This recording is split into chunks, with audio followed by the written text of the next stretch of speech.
Hey, hi, good afternoon, class.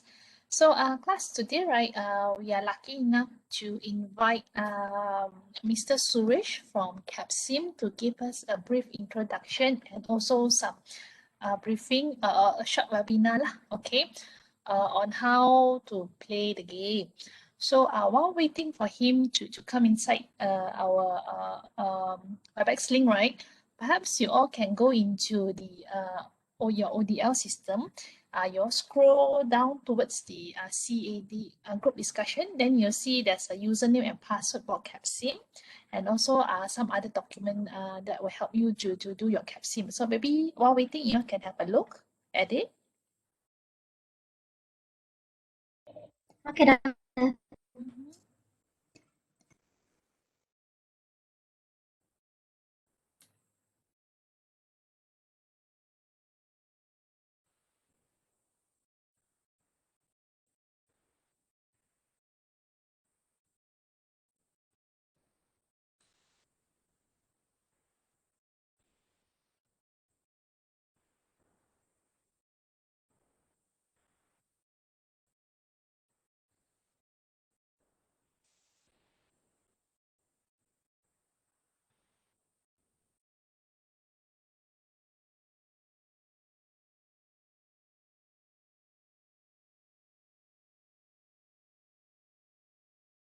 Doctor, sorry, we should be looking for username and password. Is it?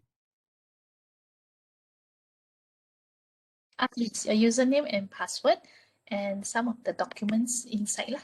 Okay. Um,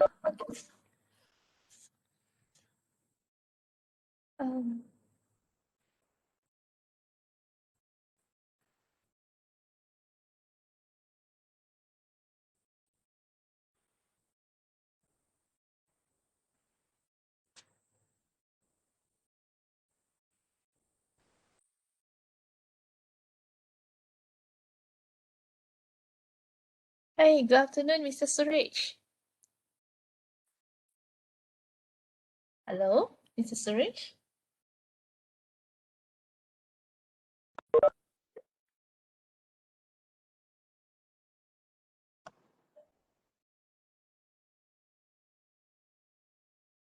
Mr. Suresh, can you hear me?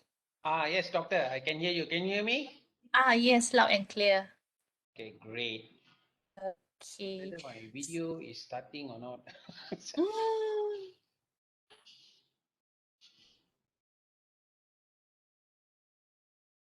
Okay, I can see you now. Whether you can see me. Yes, I can see you now. Okay, great. Okay. Okay, okay, good afternoon, class. Today we are honored to have Mr. Suresh Kumar. He's a director cum trainer from experiential business learning from Legion RFBE, Malaysia, Sdn Bhd. So today, Mr. Suresh will be giving you a webinar, okay, guiding you, giving you tips on how to go about this fun and interesting CAPSIM simulation game. So without much further ado, I would like to invite Mr. Suresh. So Mr. Suresh, the floor is yours. Thank you very much, Dr. Teresa. So good afternoon, everyone. So let me just share my presentation slide. Just give me 1 minute, guys. Okay, hopefully, yeah, nothing goes wrong. That's problem with technology. You can never be too sure about what's going to happen. So anyway, keeping our fingers crossed, everything will work for the next 2 hours properly. So, yep, sharing. Checking, guys. It says it's sharing, it's loading, and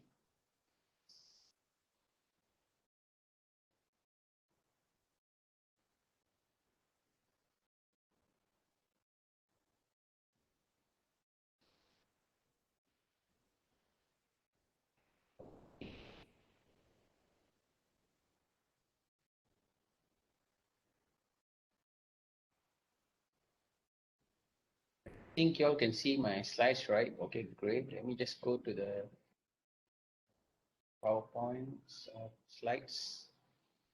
Great. Just go to the slideshow.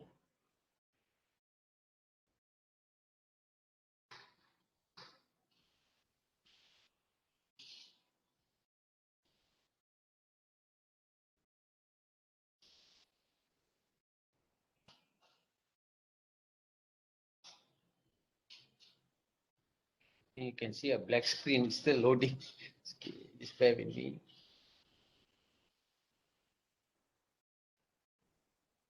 And see your PowerPoint slides. You can see my what? Slides. You can see already. Yep. Okay, great. Right. Let me just resume the slide. Okay, great. Yeah. So should be seeing the slides. Okay. Anyway, guys. So welcome to this foundation webinar briefing today. Let me just go to the next slide. Just as usual, guys, before I start the session, the protocol and the etiquette.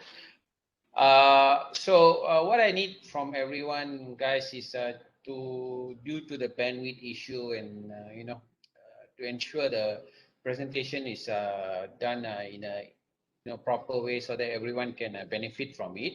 So I would just request for everyone to just disable your video for time being and mute your audio so that we can do this presentation in an organized manner. But feel free to jump in between if you have any question that you want to ask. Just identify yourself and ask the question that you're not sure about. So I'm happy to answer any questions that you would like to raise. So basically that's the protocol that I would like to request from you all. Okay, so this is basically the agenda. So we have like until 4 o'clock for the session today. So I hope I'm not going to go until 4 o'clock. But as I said, the session, usually when I tell to everyone, just because the session will end at 4 o'clock doesn't mean you cannot contact me after that. I will share with you my contact details afterwards so that if you have any questions with regards to the foundation, CAPSIM Foundation, you'll be able to engage with me. Okay. So now introduction, for the benefit of all the students here, maybe some of you would have probably have seen the slides before. Maybe you were in a strategic financial management class. But anyway, again, I would like just to share with this for everyone's benefit. AHIPS It's the first Malaysian public university to integrate CAPSIM as part of the learning in its academic program. You know what you're going to find out afterwards about CAPSIM business learning programs is that it teaches the students to utilize whatever theories that you learn and try to use it in a safe environment where you can learn on how to manage your organization. Not only that, but you can also learn from the mistakes that you have done, which in real life is will be difficult. You know, when you make mistakes in real life in regards to your organization, you know, there's loss of trust, loss of money, loss of customers, so many issues that might crop up if you want to, you know, like try out certain theories that you have learned. But here you can learn this in a safe environment, and AHIPs have done that. And not only that, we want you to learn whatever theories that you're going to learn, especially in this strategic management class taught by Dr. Teresa. You are also able to develop, you know, your hard and soft skill after using this business simulation. You know, hard skills will be things like your accounting skills, your financial skills, marketing skills. Soft skills is basically like your communication skills, your leadership skills. So that's what we hope to achieve.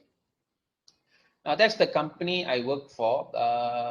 Currently, it's called EBLM, Experiential Business Learning Malaysia. You can see at the top, we were formerly known as Legion RFBE. So we have changed the company to better reflect what we do. So I should be changing my title. Yeah, I'm now sitting as one of the directors also. If you want to know more about us, you can go to our website there. There's plenty of details there, testimonials, what we have done, whoever we engaged with. So if you want to know more about us, you can go there, guys. Now, what I want to share with you all our business training programs that we do, we use CAPSIM as our business tool to engage the participants, whether they are academic students like y'all or corporate executives that we have done workshops before. As you can see, we work with government agencies like MPC, Malaysian Productivity Corporation, an agency under MITI, and also HRDF, Human Resource Development Fund. Maybe you have heard, I think yesterday they announced that they have changed their name to HRD Corp, Human Resource Development Corp, an agency under the Human Resources Ministry. We also work with some of the public organizations like MIM and MIHRM. Okay. Now, just to share with you guys, the business simulation that you all will be utilizing is called CAPSIM Business Simulation. It's an award-winning business simulation tool based in Chicago, USA. Started, I think, about 35 years ago. I need to update this. In US by a professor from a university called University of Kellogg. It's a business professor. So one of the things that he noticed at the time was students, you know, you come to a class and you were given all the theories, but how to implement these theories is usually a challenge. So the professor thought if he can do something for the students and, you know, let them practice whatever they learn in a safe environment, that would enhance the learning experience of the student. Hence, you know, this was started. It is now a very well used business simulation program worldwide. It's an award-winning program. As you can see, some of the names of academic clients that use this, you can see like very prestigious name there, Monash. You can see Harvard. You can actually Google, and you know you can see all these testimonials there. Corporate clients like Fortune 500 companies also use this as part of their executive program, where they can, you know, develop their trainings. So this is CAPSIM that you're going to use, guys, and you're all one of the luckiest batch, luckiest students in Malaysia, because only public university utilizing this at this point of time is AHIPS. Okay.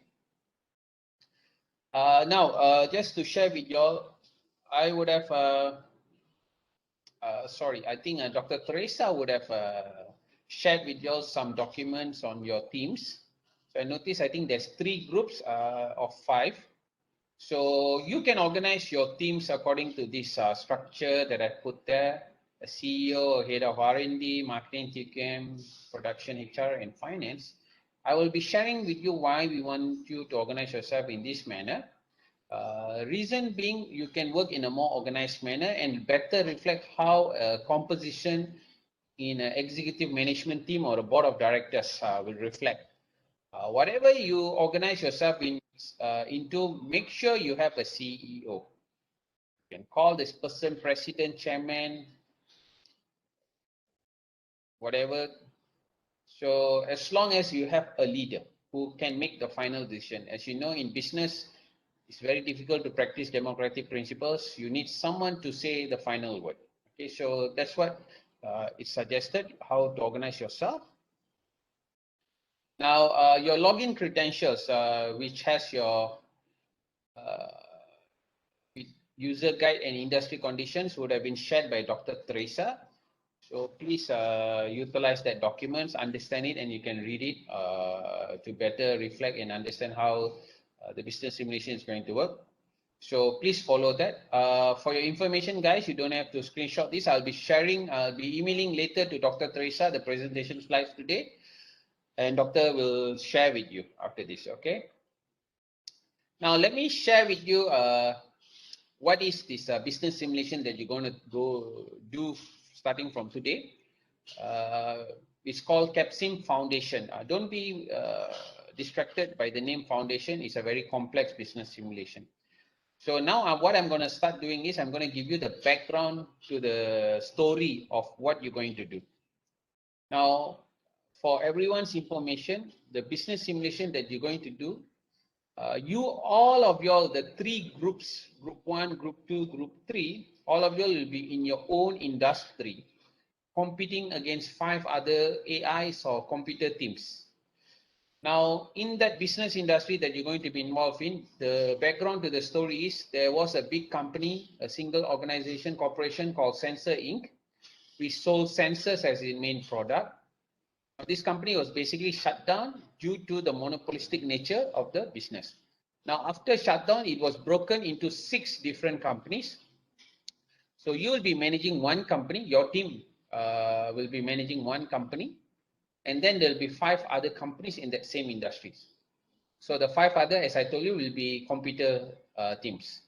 So all 6 companies in that industry will start off with the same sales, which about 40 million plus million sales in US. You are based in US. You are a public listed company. All of you will have one product, sensor product, which you can start selling already because you already have the product. And you'll be working in what we call as a closed marketplace, which means there'll be no new entrants, no new competitor coming in. So basically, it'll be 6 companies, and all of you will be managing this company for the next 8 financial simulated period. Okay, so that is basically the background to the story. Now, the product that you're going to be selling, all of y'all, will be called sensor. Now, this is a very high level digitalized sensor used by other businesses like automotive industry, telecommunication industry, handphones, lift, heavy industries.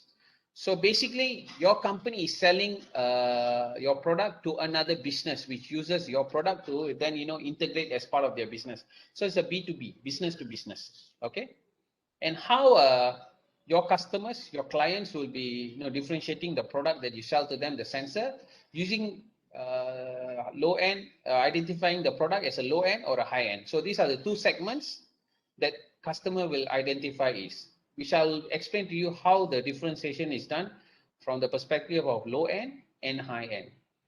And all of you, as I told you before, the previous slides, you will all start with one product. Now, since you're managing this for 8 financial period, you can have a maximum of 5 products if you want to. So meaning you can launch and create another 4 new products. So 1 plus 4 products. So all will be sensor products.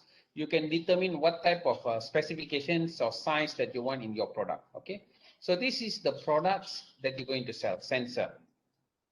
Now the departments that you need to manage, plan and coordinate will be R&D, as you can see there, marketing, production, finance, and you'll have additional 2 departments called HR, human resource, and TQM, total quality management. So there'll be all 6 departments that all of y'all will be managing. So these 6 departments you'll be managing for the next 8 financial period, 8 financial simulated period, guys. Okay, so that's basically what all of y'all will be doing. Now, how all of you all will be measured? The success measured using the business simulation. We will be using a concept called balance scorecard. A balance scorecard is a success measure developed by two Harvard professors. So, which is what is one of the uh, holistic management performance evaluation system. So usually, guys, in real life, most of the companies, when they want to evaluate themselves, they look at, what's the profit amount we have made, what's our return on shares, what's the total assets we have, which is all looking at the financial KPIs. Now, balance scorecard does not look just at financial KPIs. It looks at overall four different KPIs. So the measurement, guys, will be done on two levels. Since you're managing this company for the 8 financial period, you will be measured every year. So there'll be marks given every year at the end of 8 every year to see how well you manage your company. So there'll be 8 annual financial marks using the balance scorecard. Now, as I told you, balance scorecard use these 4 KPIs: finance, obviously looking at your numbers; internal business process, looking at how well you manage your assets internally, how well you manage your costs, things like that. So it basically reflection on your internal business process. Third will be how well you take care of customers' expectations, manage to deliver what your customer wants. So this is an important KPI. If you can take care of your customer, guys, you can run your business for long term. Last but not least is learning and growth. Now, learning and growth is basically how well you can you manage your own employees. Do you take care of them? How well you have process improvement in your businesses? Do you try to keep up with the modern way of running things, or you just left behind doing the old school way? So these are the 4 main KPIs that we'll use, and you can see the sub KPIs, guys. And this is the measurement for the annual financial, right? We'll look at your annual financial periods, which is 8. So you'll be getting 8 scores at the end of the 8 financial period. So this one measurement. Then there's also what we call as the recap balance scorecard. A recap is basically we look at the long-term sustainability of your organization, how well you manage your business in the long run. Because some people, they go for short run only, which is a bad way of managing a business. You must also look at the long-term sustainability of your business. So the 4 main KPIs are the ones that gonna be measuring your recap. Recap, it will be only 1 score, guys, and the score will be at the end of the 8th financial period. And as you can see, the sub KPIs are totally different from the annual balance scorecard. So you can see like everything here, like market capitalization, will look at the end of the 8th financial period. Sales will take the average of the 8th financial period. So you can see all this, like operating profit will take the cumulative of 8th financial period. So there'll be basically 2 different scores, guys. One looks at your annual performance. Second will look at your overall sustainability work, right? So this is the 2 ways, which will make it more clear as we go into the platform later, guys. So my objective today, guys, which I hope to achieve, would be all of you all are able, where to access the website, how to log in, how to change your password.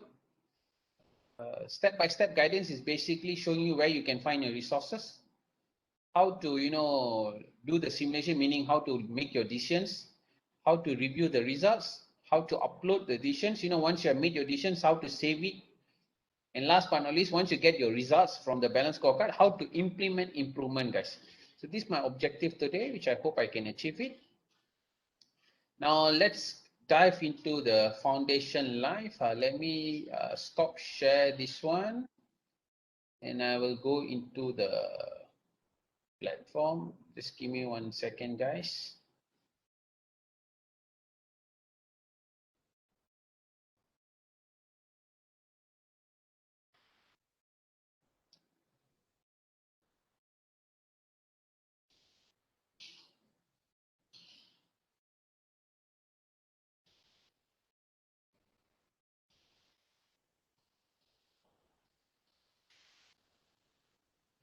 Okay, 1 second. I think I'm sharing the WebEx page.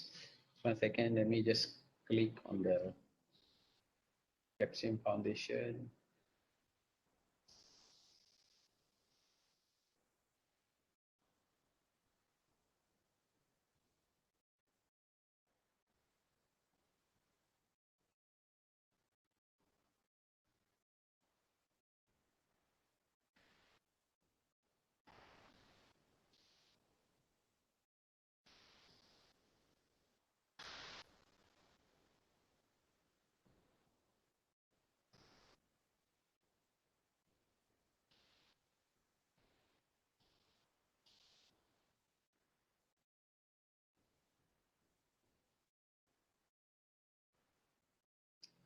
Second, guys, I'm sharing the CAPSIM portal now.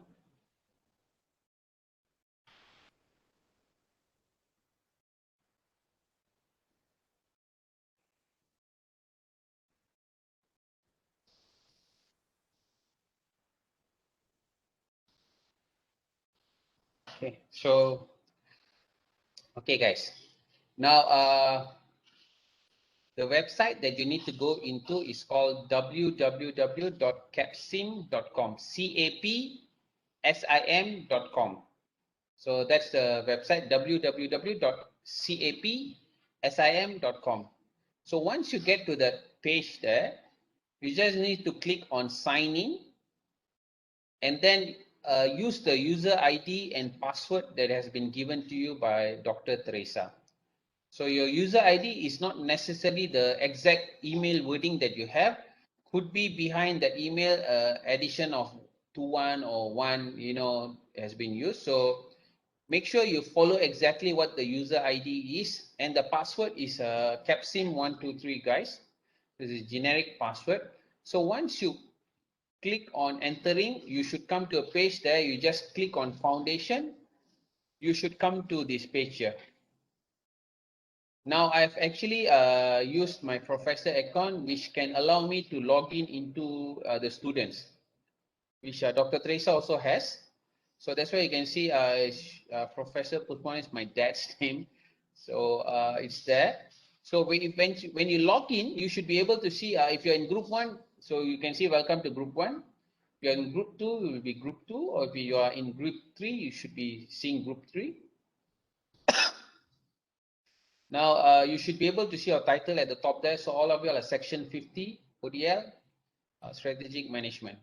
So this is what we call as the dashboard of the foundation business simulation. So at the top here, you can see some menu buttons. On the left also, you can see some menu buttons.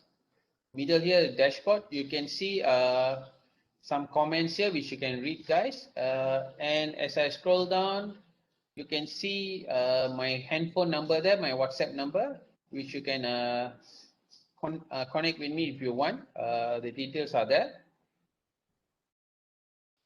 As I scroll down here, like because I'm logging in from group 1, so you can see your teammates name there. Like this group, Sheikh Mohammed Rodizan, Ibrahim Muhammad Taufik, Emil Rahmat, Tariq Abdel Rahman, and Sharul Nisa. Okay. Sharul Nisa, sorry. So this is your group members. And if you're logged in, you should be able to see your logins and when you're last logged in. So actually, guys, you are able to monitor your own teams, whether they are putting the effort or not. At the same time, please be aware, Dr. Teresa and me are able to also view when did you log in, how many times you log in, when was the last login. So we can see whether you have made the effort to understand the business simulation. And as you can see here, all of you are managing your own teams in your own industry. So your company will be called Andros in your industry. So this is your team. You'll be going against 5 other artificial intelligence or computer teams, which is called Baldwin, Chester, Digby, Erie, and Ferris. So if the names are too difficult, just remember you're managing team A, going against team B, C, D, E, and F. Okay, let me just scroll back up, guys. Let me go one by one, guys. Now there is first menu here, messages. I would suggest don't use that. As you can see here, there's a chat features here. If I click on that, so here guys, because I have a lot of students under my record, so I see a lot of names there, but you will be able to see your own teammates, and then you can click on your own team. So another page here, another chat will open where you can chat with your team, or you can do a video call or a normal audio call. Now this is good for y'all guys because you don't have to go into WebEx or Zoom, and if you don't have a what you call paid account, you probably be limited by half an hour or 40 minutes max. But because this is already paid for you, so you can use the CAPSIM internal communication tools, and they have the video call, which you can do a call with your team. That means if there's 4 of y'all or 5 of y'all, you can do the call where everyone can be connected together. At the same time, as you can see the triangle here, you can also share your screen like what I'm doing now, sharing my screen for presentation purpose. So for example, the CEO can actually organize a conference call using this CAPSIM communication tool, and then you can share your screen and have a good discussion among everyone, because I'm sure all of y'all are communicating through virtual means, so this would help y'all to make it more effective. You can also send some motivating sticker if you want. You can also have a whiteboard, guys, if you want to have some different ideas that you want to share with everyone. You can type there, and it's like writing in a piece blackboard or whiteboard when you go for courses in your classroom. At the same time, also you can share documents. If you have the different information that you have with your friends, want to share on CAPSIM, you can do that here. So this is my suggestion. Instead of using these messages here, you can use this chat feature, which is more modern and very easy to use. Okay. Now the second button, as you can see at the top here, my account. Let me click on that and show you. What will happen is you will be seeing details of your names there. So this is my name here, as you can see. So at the bottom here is what I wanted to show you all. Now all of you all have a generic, a similar password, CAPSIM123. I would recommend and suggest you all to come and change the password here. Type your current password, then type the new password that you want and confirm the new password, and then put a hint. If it's your date of birth, for example, you can put the DOB and then click update. You should be able to see password has been updated. So that means you are having a new password. So I would suggest that for you all to be doing it, because the document that Dr. Teresa has emailed to everyone have your user ID and the password which everyone can use. So if somebody want to sabotage your decision process, they can do that. So I would recommend and suggest to change your password. Now the third button here, help and support. Now if you need any assistance or support, guys, feel free to connect with me. Now CAPSIM can still help you, but they are 13 hours behind us. So if you send them an email, let's say 9 o'clock in the morning, it means it's about 13 hours behind us. 9 o'clock in the morning, they'll be like 8 p.m. day before yesterday. Sorry, yesterday meaning. So I connect with me, guys. I can assist you all if you need any help, and that's my contact number there, and that's my email there, which I'll be sharing afterwards. The next button you can see is log out. So obviously, if you want to log out, just click on that and you can log out already, right? So I already explained to you about dashboard. So dashboard, when I click there, dashboard, this is dashboard. Okay. Now let's start, guys, by showing you where are the resources available for you to understand about the business simulation. Getting started on the top of the menu, guys. Let me click first, getting started. Once you click on getting started, guys, there'll be 2 items underneath. It's called recommended and additional. So let's look at the recommended items, guys. The first, introductory lesson. Now, introductory lesson is basically about a 4-minute video, guys, that explains about the business simulation. I would suggest please do that. After the what you call the video, then you can take the quiz. It's for 10 quizzes, very easy, guys. So you can, I'm sure all of you can score 10 out of 10, but the passing mark is 7 out of 10. You do that, okay? That's introductory lesson. Second, the guide. Now the guide has already been emailed to you all guys, which you can print and read on your own time. But if you want to like view from the platform, you can click on the guide and click online guide. So basically, the guide has 12 chapters that you can read your own time to understand about the whole business simulation. If you want to read all, it's up to you, but my recommendation is read chapter number 12, 6 basic strategies. It will help you to understand more on the business simulation. Okay, so this is the guide. Next one, industry condition report, guys. Let me click on that, which is also has been emailed to you by Dr. Teresa. She would have shared the document to you all. Let me click on view industry condition report. Now, for benefit of everyone here, guys, one of the important things that you need to do if you are a part of an organization as an executive, or you're an entrepreneur, or you are sitting on a board of directors, you know, making decisions about your company, your organization, on, you know, what you want to do, how to sell your services or your products. One of the first important things that you need to be aware of, to understand what customer wants. Without understanding what customer wants, you're just setting up yourself to fail, guys. So you're very important for you all to be understanding what customer wants. Now, the industry that you are in is selling sensor. And I told you earlier, the sensor is classified into two segments. One is low tech, the second one is high tech. Now, how do customers differentiate the low tech and high tech? They use these 4 criteria: price, age, how old is the product, MTBF, mean time before failure. This is an engineering term, technical term, which looks at how long the product can last. So basically, they look at how many thousand hours before your product fails. Now, if you notice, like technological products, all this, right? They have warranties. How long, you know, before, you know, the product start failing you. So that's where you get this warranty, like 1 year, 2 year. So the MTBF is very important. You know, the longer the MTBF, usually is high tech. So that's how you differentiate. So MTBF, that's what MTBF stands for, guys, for your benefit. Positioning stands for the specs, the specification of your product. So the sensor here, the specification is based on the size of the sensor and the performance of the sensor.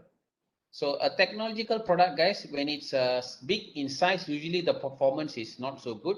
So that is considered low tech. But a small product with a good performance is usually considered a high tech product. So this is how a customer would differentiate. So you need to understand this. Now, number 2 that you all need to be aware of, guys, is what is your condition, economic condition? Is it growing? Would there be a recession? So I'm just going to go out and tell you all, guys, this is looking at the first year. So first year is going to be growth in low tech and high tech.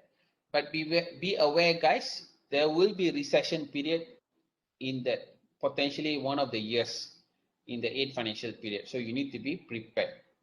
So you need to also know what is the economic condition, guys, before you make your decision. Last but not least, you also have to be aware of your interest rate that the bank is providing you. So if the prime interest rate is very high, then chances are the cost of borrowing will be very high, which will, you know, not help you to borrow money and, you know, run the business, because it will not be profitable. So you need to be aware of the interest rate also. So these are some of the tools, information that is available for you to make your judgment. Now, I told you all guys earlier that customer uses price, age, MTBF, and positioning to determine how they view the product, whether it's a high tech or low tech. Now, let me show you guys. Low tech customer, when they use price, age, MTBF, and ideal position, they follow on the importance. So price, they value as the number 1, age number 2, MTBF number 3, ideal position or the specs number 4. So customer in low tech always wants a price between 15 to 35. They want a product which is about 3 years old or lesser. They want MTBF which is between 14,000 hours to 20,000 hours. Last, only they look at the spec. They want the performance to be about 4.8 and size about 15.2. So you need to be aware, guys, all this information, how customer when they want to buy, they look at the sensor from the low tech segment. If your customer is looking at a high tech segment, they still use the same 4 criteria, guys. But as you can see, customer in high tech, they view specs as the number 1 criteria. So they want performance to be high, 7.4, size to be 12.6, smaller. So they pay more attention to it. Age, they want brand new product. They want price about 25 to 45. And MTBF, they want about 17,000 to 23,000, more longer hours. So as you can see, guys, 4 criteria are there, but the requirement is different. Plus the important place on each is different. So customer in low tech always look at price as their number 1 criteria. Customer in high tech always looks at specs as their number 1 criteria. So this is what you need to be aware, guys. So read that document so that you understand what are the industry conditions. Now let me go back to the getting started. So the last item under the recommended item is this thing called rehearsal tutorial. Let me click on that.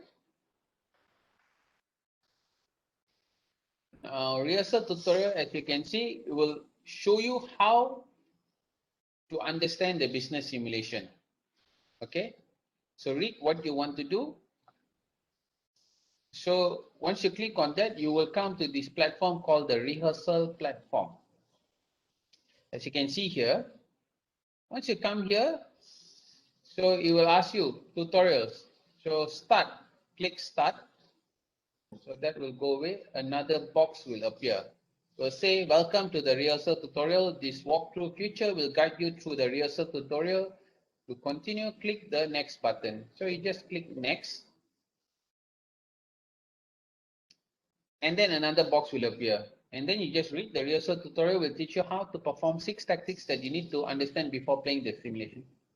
Assume you understand, you can click next. Don't understand, go back previous. Very simple. It just guides you by holding your hand so that you understand. The whole process here in rehearsal will take about 40 minutes, guys. So my advice to you, please do this so that you don't go into the class competition later and you don't understand what you're doing. So it's going to look bad on you. It's going to affect your marks also. So be aware. So do all this to understand you. And guys, for the benefit of everyone, as you notice, I'm not actually teaching you how to make your decision, guys. I'm just pointing to you where to get the information. So basically what I'm trying to do is have you all explore on your own. And this is what we call as experiential learning. That means you're learning from your own experience. Now, chances are most of you, whatever I'm trying to say here, you might get lost in between your minds. You might, think of something else, or suddenly someone comes and disturb you, might lose concentration. But if you do this on your own, guys, you learn faster, you learn better because you're doing it on your own. So the thing tends to stick in your mind. So that's what I'm trying to do, guys. Trying to show you all where you can get the answers and use your own experience to learn. So that is what we're doing. So, and in a business environment, guys, in real life, I'm sure all of you are aware, the more information that you have, the better executive, the better boss, the better member of board you'll become. So you need more information. So all these are informations that is available to you. So use it, make wise and informed decision. Okay. So these are the items under recommended. Now there are other additional items here which is available for you. Now, let me just explain to you briefly what they are. Foundation Fast Track, guys, stands for a compilation of annual reports. So you don't have to read it here. I will show you where to find the Foundation Fast Track later when you start making your decision. But basically, it's comparable to how, in real life, annual business report are provided. So that is how that. So it will be given to you afterwards. join a company, all of you are already part of your own company. So you have group 1, group 2, group 3, and in the industries that you're going to be participating in, your company called Andrews. All of you will be called Andrews, okay? Third one, situation analysis. Now this teaches you how to forecast, guys. Now it's a good thing you can learn a lot of things here if you want to do. I leave it to you all. Okay, I'm not going to say must do.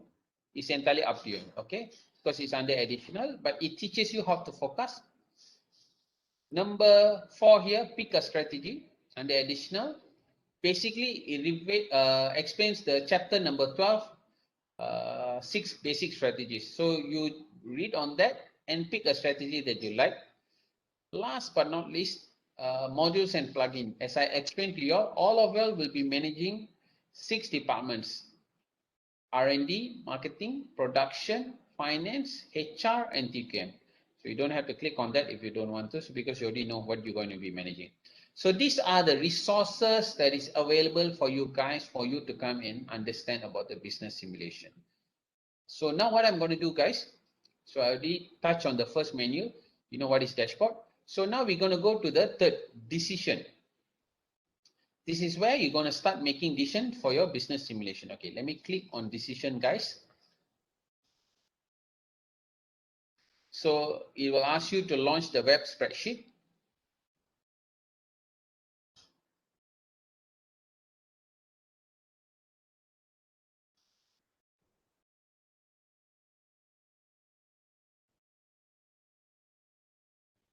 So you will come to this page here, foundation.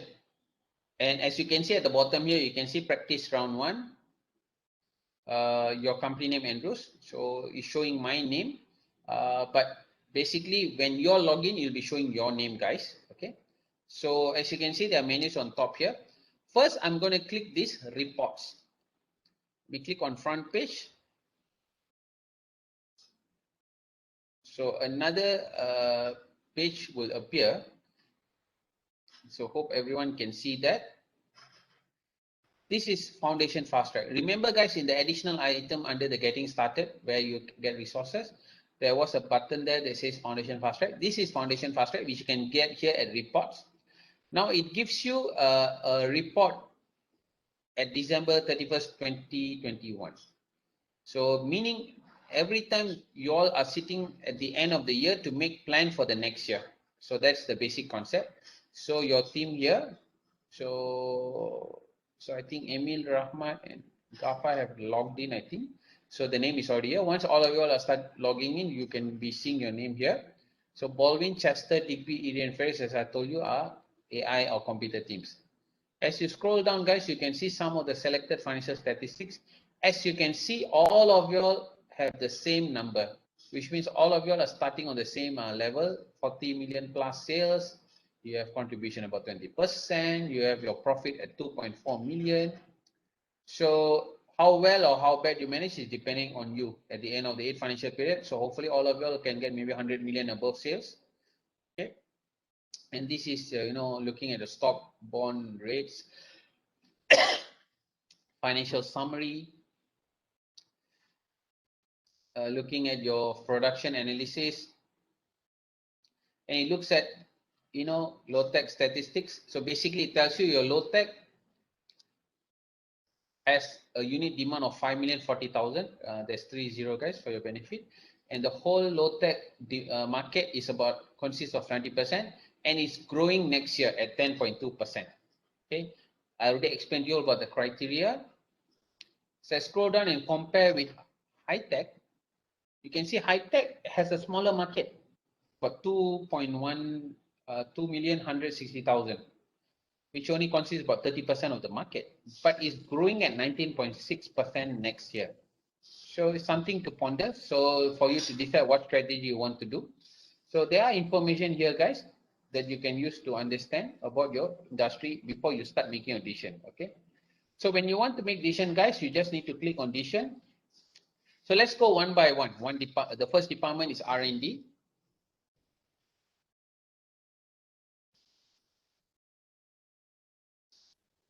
Now, research and development. So basically what you are doing in R&D, guys, you are already given a product. So your company is called Andrew, you will be given a product which starts with alphabet A. So after that, when you want to launch any product, it must start with alphabet A. Branding, marketing issue, guys. So you follow the same alphabet. So you are all given a product called Able. Okay. Now Able, you can see the performance, the size, and the MTBF is given in the R&D. So this is what you need to make changes if you want to. So the first thing that you can do in R&D is you can improve your existing product. So Able is here. Now, as you can see here, perceptual map here. It looks at your specs, which is looking at the size and the performance. Now, if your product based on the specs is in the first circle here, the black circle here, guys, the first circle, that means customer in low tech will buy product here. If your product is in the second circle here, customer in high tech will buy your product. If your product is in the third circle, which is in the middle here, like Able now, customer in low tech and high tech will buy your product because the spec caters to both type of customer. So now let's say I want to change the spec so that Able becomes a high tech product. So I increase the performance from say 6.4 to 7.4. And then I change the size. I reduce the size from 13.6 to 12.6, okay? And I maintain the MTBF because it's already there in the high tech, okay? So then I click recalculate. So once I do that, guys, second is calculating.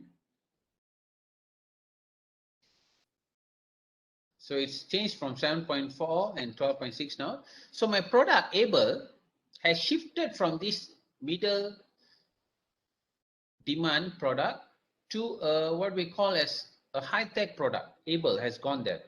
So as you can see, guys, you are making decision for year one here. You can see here for the year 2022. So your year one starts from year 2022.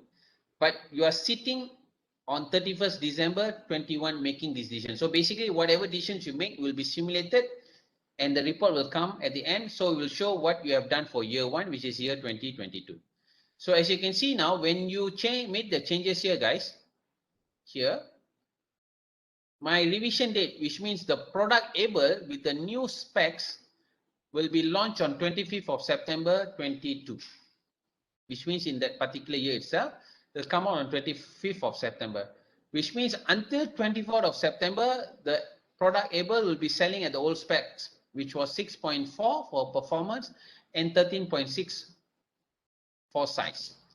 So from 25th of September, the performance and size will be on the high-tech level. And the age of the product will be cut in half, guys. So you can see here the age profile, guys. So originally in 1st of January, the product was at 3.1. When I did the changes, guys, exactly at 24th September, the product will be at 3.8. And then when the new product comes out on 25th of September, it will drop to 1.9. And then at the end of 31st December, it'll go back again because you can never stop age of a product. But what you can do is when you do an innovation, you change the product specs, you improve it. Customer perceive the product as being a new product. So hence, that's why the age drops, guys. Okay. So like, sometimes even the cars you see, right, they say they are launching a new product, 1.0 to 2.0. But sometimes you just see the change on steering. But because they're launching it as a new product, the perception is a new product. So that happens in real life. So you can see how it happens here. And you can see the cost of the R&D, guys. So this is the first thing that you can do in R&D, where you can improve your existing product. Second thing you can do is you can launch a new product if you want to. Say, let's say I call the product ACE. And then let's say I want a low-tech product. So I change it from 0 to 4.8. And then I change the size to 15.2. And I do the MTBF at say 15,000. And then I click recalculate.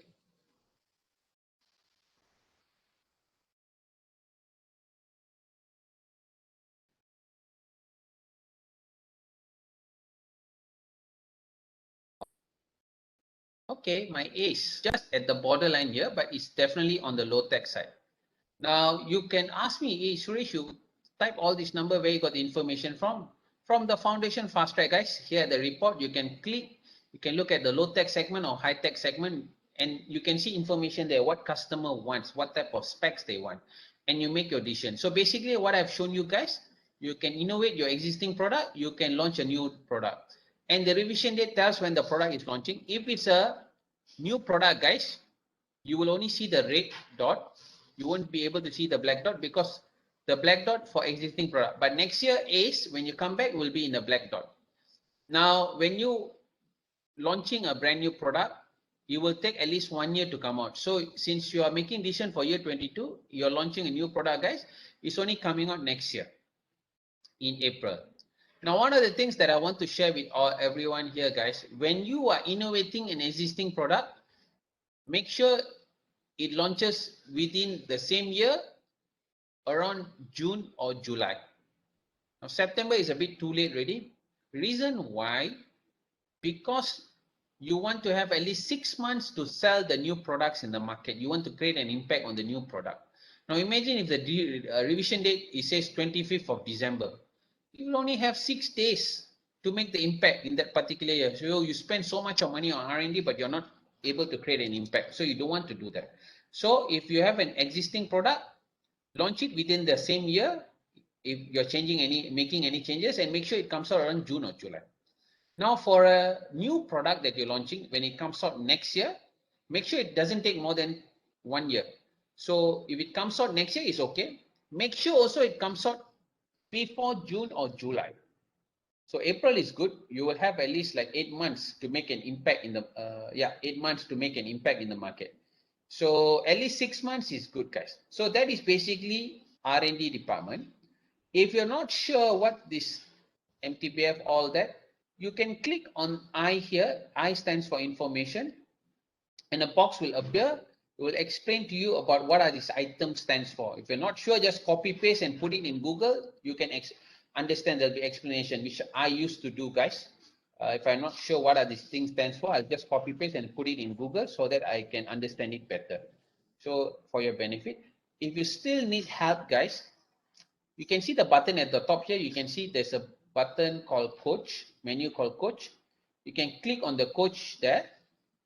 Another box will appear, which will ask you to launch an R&D tutorial. So R&D tutorial, guys, is basically a video explaining to you about R&D. So if you're not sure, you need to have more information. As I told you, a good executive, a good entrepreneur always welcomes additional information so that he or she can make a better judgment, informed decision. Okay. So my suggestion, go and look at the video, probably learn more. Okay. Let me close that back. So this is R&D, guys. So this is where you make your decisions. So the second department that I want to share with you all, guys, is marketing departments.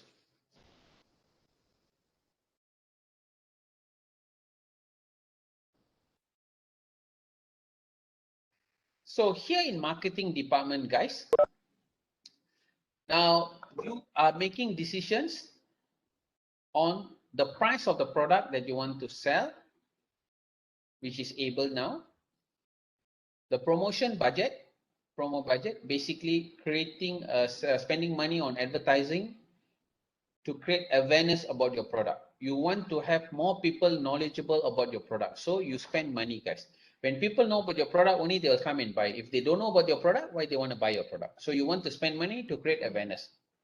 Sales budget, guys, is basically supply chain. Creating the supply chain to ensure the product from your factory reaches your customer. So you need to spend money on that, guys, and make sure customers are aware where to buy your product. Because if they aware about your product, but they cannot access your product, it's also not good. So promo budget, sales budget go hand in hand. Promo budget creates awareness of your product. Sales budget create accessibility for your product. And the final thing that you have to do in marketing is forecast what you think you're going to sell. Basically, that's it. So now, price, as I told you, you can click on the report. You can see what customer wants. So let's say since I'm changing able to become a high-tech product, let's say I put it under the high-tech price at 38. Now, promo budget and sales budget, guys, if you want to know what is the number that you need to put, you have to click on this I here, understand what it tells you, and it will explain to you that if you don't spend anything, or even if you spend anything, you will always lose 1/3 of your customers. Tend to forget every year. So you will lose awareness. And then if you spend 1 million, guys, your awareness will increase by 22%. Second million adds another 23. So that means first million plus second million, 22 plus 23 becomes 45. If you add another third million, it will add another 5%. So if you have 3 million, 3,000 there, that means you will be adding 50% awareness. Okay. So what is trying to tell you, don't spend more than 3 million, guys, because 3 million, that you will not create any additional impact. So you're just losing money. So the concept of diminishing scale of return will come here. So that's promo budget. So you need to decide what's the number that you want to put. And important thing, guys, if you want to know what is your current awareness for your product, you just need to click on report. Let's say click on low-tech segment.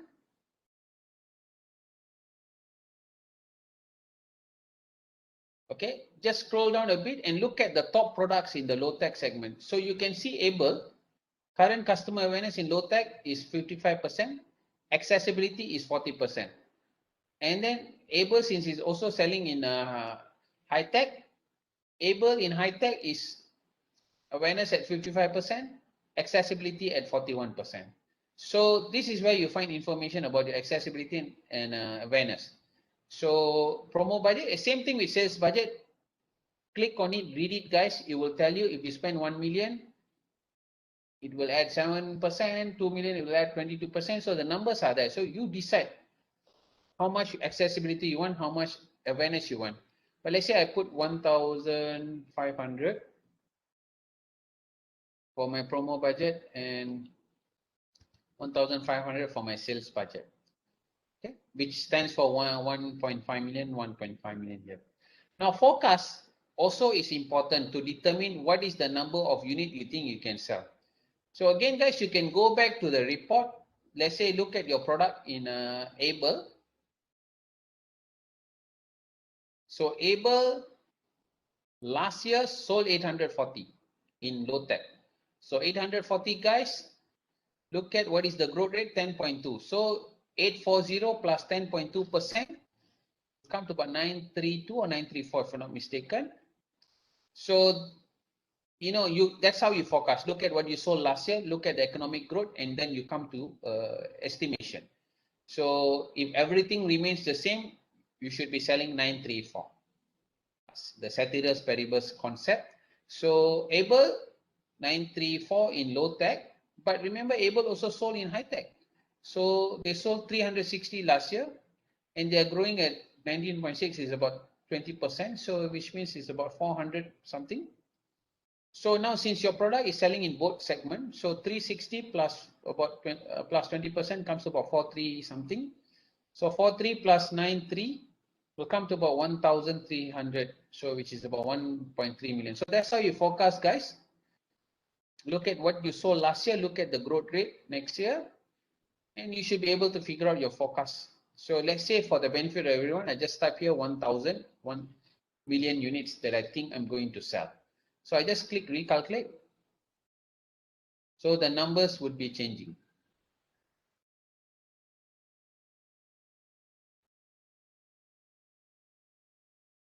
Yeah.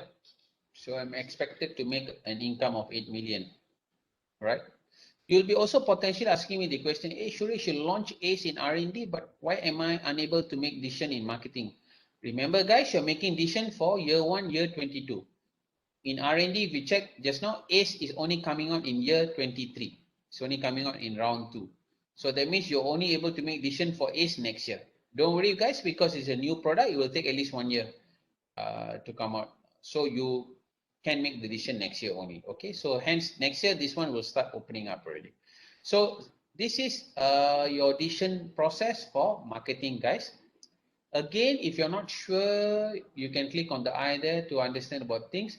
And you also can click on coach here. When you're in marketing, click on the coach. Now it will ask you to launch the marketing tutorial. So like if you're in R&D, when you click on the coach, it will ask you R&D, it will launch for you R&D tutorial. If you're in marketing, it will launch for you the marketing tutorial. So whichever platform decision you're starting to make, you click on the coach, it will give you advice on that particular department. Okay. So this is marketing. Let me go to the third one, production and HR.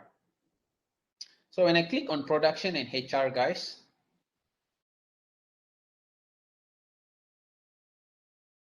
so it will open this page. So production is in purple, HR is in the green here, staffing. As you can see, HR, you're not able to make any decision. So for round one, guys, you are only going to make decisions for R&D, marketing, production, and finance. HR will only start from round two. So you're not making any decision for HR. So let's focus on production now. So production, first thing that you can see, able, the forecast, 1,000. Where did I get the forecast? Remember in marketing just now, I put 1,000. So that's the number that has appeared in production. So what you are learning here, guys, marketing have to communicate closely with production and tell them this is the number of units that I need to sell. So production will be then, go and, try to deliver what marketing wants. So production has been told they need to produce 1,000 units, or stands for 1 million actually. There's 3 zeros as I told you here. At the same time, you have an inventory of 87 for able. So now you need to decide. So what is my production schedule that I need to produce? Now for the benefit of everyone, production, which is basically your factory, the principle of this business simulation, the factory is working 24 hours a day, 7 days a week, 365 days a year. And it's working on 2 shifts, meaning the first shift it works on 12 hours, second shift it works another 12 hours. So the second shift is basically stands on an overtime basis, guys. Okay. So now, okay, let's say I schedule my production to ensure I'm able to produce, say, 1 million. Okay. So I click recalculate.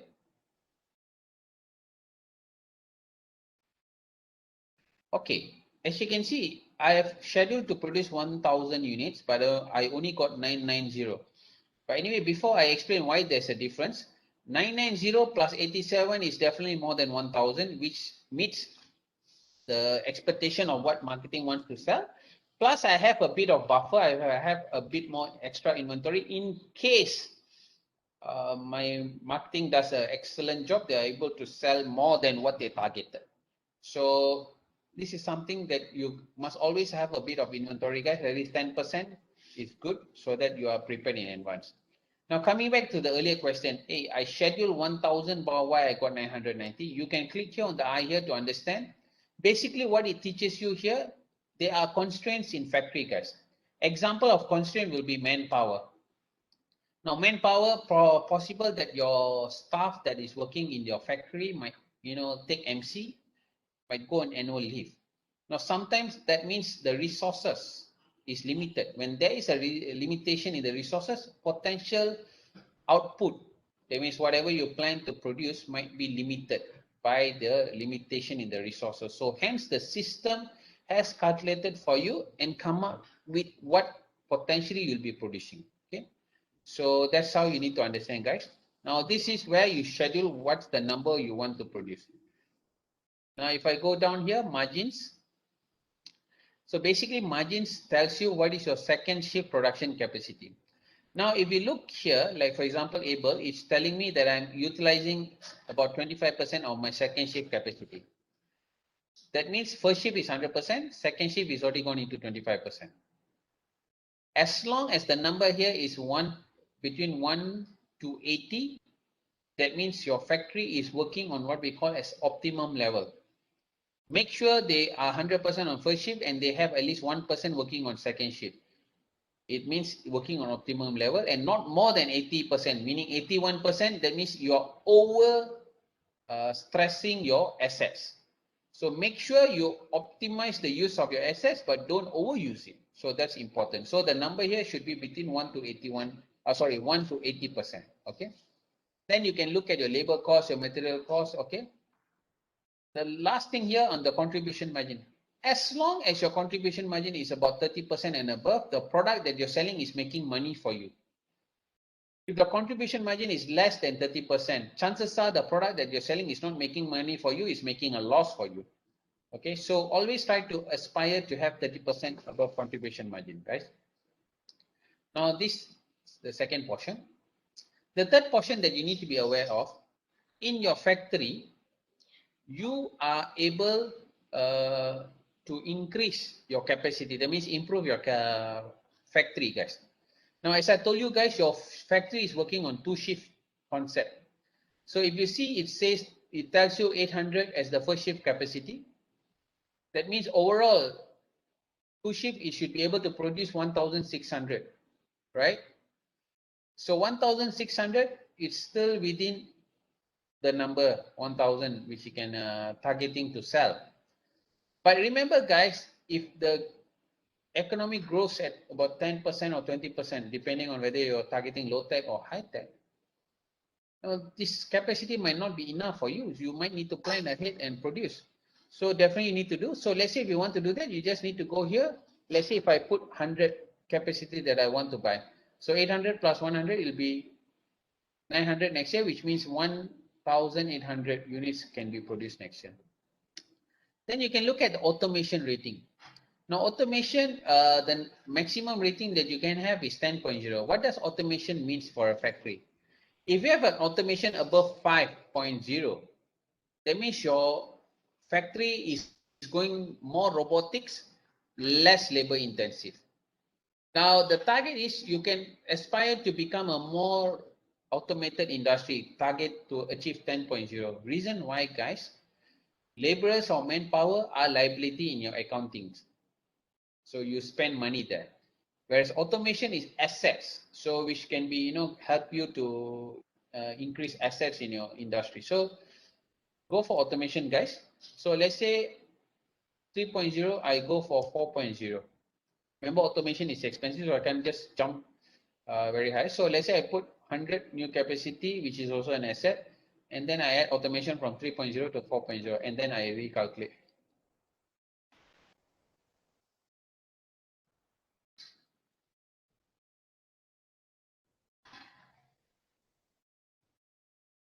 Okay, so it tells me my investment maximum for these changes that I've done is 5,400, which is about 5.4 million, guys. And it is also telling me here the maximum I can invest is 6,949. So based on my current financial, so I'm okay. I'm safe to do that. Now, as you can see under ACE, which is the new product that you plan to launch. In marketing, there was no button open, but as you can see in factory, that's open. Now, what does that mean? ACE is only launched coming out in year 23, but you need to prepare your factory in advance, guys. So in real life, guys, if your R&D team comes and tells you, guys, I have this, I want you to mass produce it starting from tomorrow, it's impossible. Because R&D need to communicate with you 1 year in advance so that you're able to hire new employees to prepare to produce that. You need to also start buying spare parts to prepare that. So it takes you about 1 year. So you have to prepare your capacity and your automation way in advance. So let's say I think ACE can sell about 150 next year. So I buy capacity at 100 for first shift. So two shift is about 200. So 150 fits in that. And then I want to have a high automation 3.0. And I click recalculate.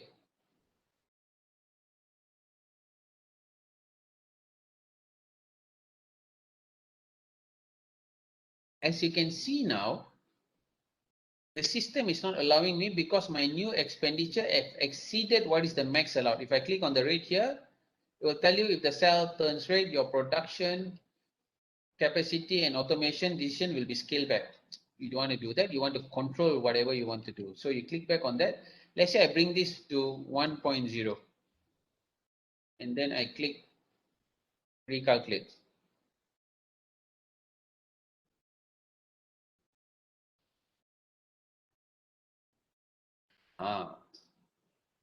To close for comfort, but okay, it allows me. So in factory, guys, or the production, this is what decisions that you're going to be making. You need to decide your schedule. You also need to look at your margins here, and you can also improve on your plant, the physical plant, which is you can increase your capacity and increase your automation. You can do that, but make sure you are able to know what is the maximum is allowed. Okay. And if you're not, you want to know more or what this thing stands for, there's eyes here. And if you want to click on coach to understand more on production, go ahead. You can learn more. So this is where you actually mass produce whatever R&D has decided. And remember, guys, even though your product is launching next year, you need to prepare your factory ahead, 1 year in advance before they come out. Okay. So that is decision making for foundation. Finance is the next decision, guys.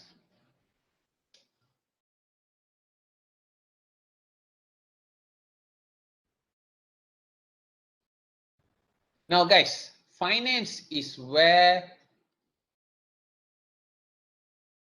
you need to make decision whether you have enough money to sustain your business. Now, first thing that you must look at when you come to finance is what is your projected cash position for the end of the year in 22. Remember, guys, you are sitting around on 31st of December 21. So you already know you already have 5 million, 5.6 million in cash. So, but after you have started making decision in R&D, marketing, production, you've been told you're projected to have at the end of year 22, next year, 31st December, about 2.9 million. No, you need to decide whether this is enough. You know how you can decide? You can go to your pro forma, look at the ratios, balance sheet and everything. But let's say you decided after looking at all the numbers, not enough, I need to have a bit of buffer. There's three things that you can do to raise your cash. One, you can issue long-term debt. Since you are managing a public listed company, guys, you can issue bond to the public where the bond has a maturity of 10 years, right? And then, when you borrow the money through the bond issuance, and it's already been told you what's the maximum you can issue, you just need to pay the interest every year until the year 10, and then only you pay your full amount at the maturity. So I can issue long-term debt. Let's say I put 2,000, which is equivalent to 2 million. That is the first measure that I can use to retire. To issue long-term debt. The second thing that I can do to what we call as issue raise cash is by going what we call as a current debt, short-term debt. Okay, where I can borrow money this year, I have to pay next year the full amount plus the interest. So that's what it means by short-term debt. So let's say I try to borrow 1,000 equivalent to 1 million. And the third method that I can use to raise cash is by issuing stocks, selling my shares, company shares to the public. Remember, you are a public listed company, you are allowed to sell your shares to raise cash. So now it's telling you that based on your financial standing, you are able to issue 4,468. Let's say I want to issue 1,000. So now I've shown you three methods that you can do to raise cash. Let's say I recalculate here to see the numbers.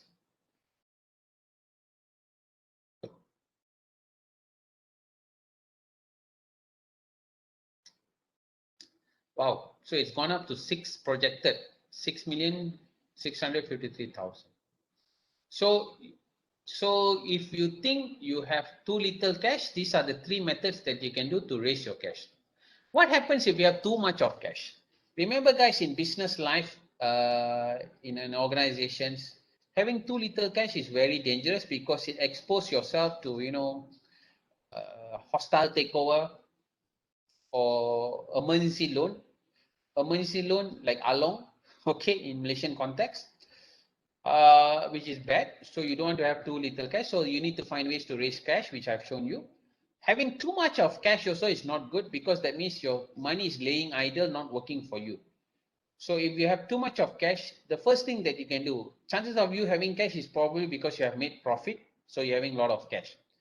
Now, profits are meant to be given as dividend for your shareholders. So if you have too much of money, you can give them dividend. That is one. Second, you can go and retire your stock, meaning you can buy back the shares from the public. When you do that, guys, what happens is potential your share price can go up, because when you buy shares from the public, what it says is there's more demand than supply. When that happens, the price goes up. So remember, in your balance scorecard just now, annual performance, stock price, share price is a KPI. So if you can increase your share price, it means your KPI will go up. Okay. Last but not least, you can also retire a long-term debt. That means you pay off your bond before the maturity period, which is allowed. Okay, which is good. You can do that. So this is the ways that you can do to manipulate your cash. If you have too little cash, you can do all this borrowing. If you have too much of cash, you can go and spend the money here. Now another method that you can do to manipulate your cash is this AR lag days and AP lag days. Earlier you would have seen AR lag days in marketing and AP lag days in production, guys. You also seeing both these things in finance. Now what does AR stands for? It stands for account receivable. Now account receivable is basically 30 days, meaning you when you give your invoice to your client, from the day of the invoice, they have 30 days to settle the payment to you. Now, if you need cash faster, guys, you can reduce 30 days to say 20 days. And if you do that, let me just show you. If I recalculate here, you can see from 6.6 should go to about 8. Oh, sorry, 7. Okay. So if you change the AR lag, that means you're asking your client to pay faster.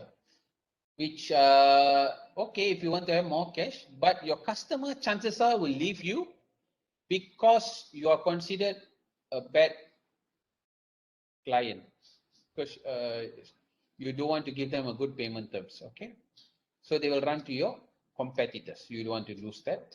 AP stands for account payable, guys. Now account payable, once your vendors who supplies you spare parts to create your sensor in your factory, they give you invoice, you need to pay them within 30 days. But let's say you tell them, no, I want 60 days payment term, which means you take 2 months to pay off your vendors, your cash also will go up. But your vendor supplies will start delaying their spare parts delivery to you, because they will also consider you bad paymaster.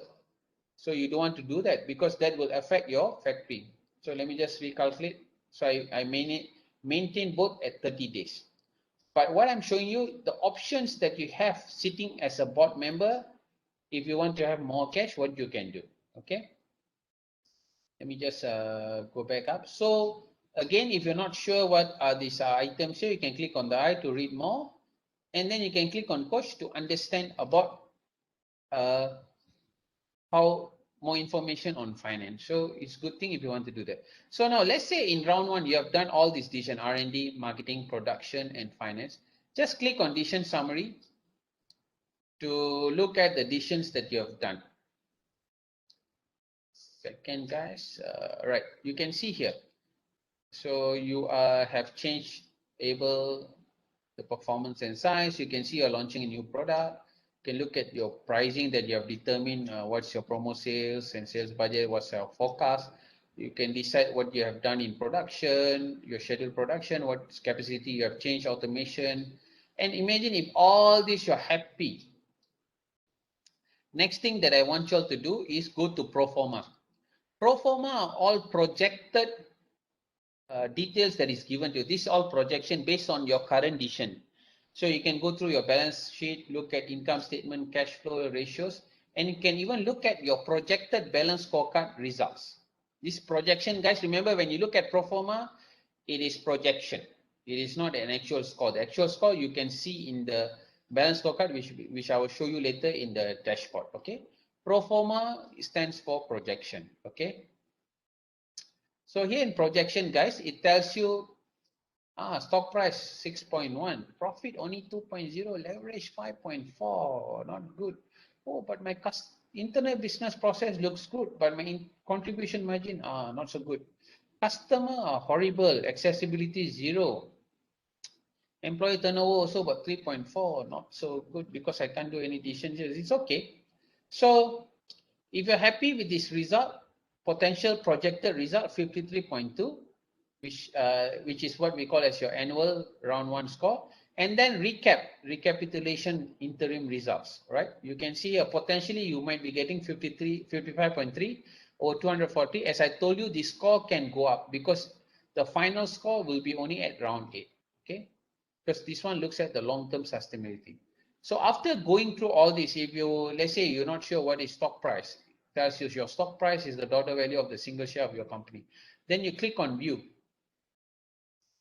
The box will appear. It will tell you in order for you to get the full marks, which is 8 marks for stock price, you need to have your share above $18.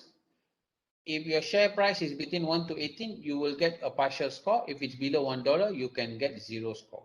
So this is your KPIs that you need to achieve. So you can look at that. And let's assume, guys, you have looked at all that and you're happy. That's impossible for you to score perfect score, guys. It'll be difficult, but you can try. But let's say you have seen the scores, you're happy in the pro forma. So your projected score. Remember, again, I'm telling you it's projection because this is only taking into consideration your own management, how you have managed your own company. It has not taken into consideration what your competitors have done. Competitors potentially, might, do some major changes to, beat you, stuff like that. It can happen. But as long as you know what you're doing, you can safely assume projection score will be there unless you do something really bad. Okay. So now let's say you have done all this process. You have checked potentially your decision making. Now you want to save your decision. So just go on file, click update official decision. Just tick this box if you want and click save. So it says that official decisions have been updated. Once you can see this, that means your decision that you have done in your R&D, marketing, production, and finance is saved. Remember, as long as you have time before the processing is done to the next round, you can update as many times as you want. Okay. So once you have updated, you just click on File, click Exit, and then click Exit again.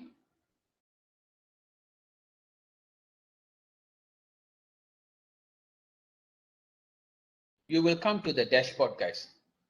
Now, once you come to the dashboard, so since you are in what we call as practice period, guys, you can advance yourself to the next round without waiting for the system to advance you. So as long as you're in a practice round, the setting has been done that you can go on your own to the next round. So now let's go on the next round. We click next round. Tick the first box here, advance game to next round. Click continue. And then are you sure? Yes, advance my game. So it is telling now your game has been successfully advanced to round 2. So you want to see your score. So just go to reports here. Click on debrief report. You can see balance scorecard here. Click on the first one, balance scorecard. And then you can see your score. So group 1 score.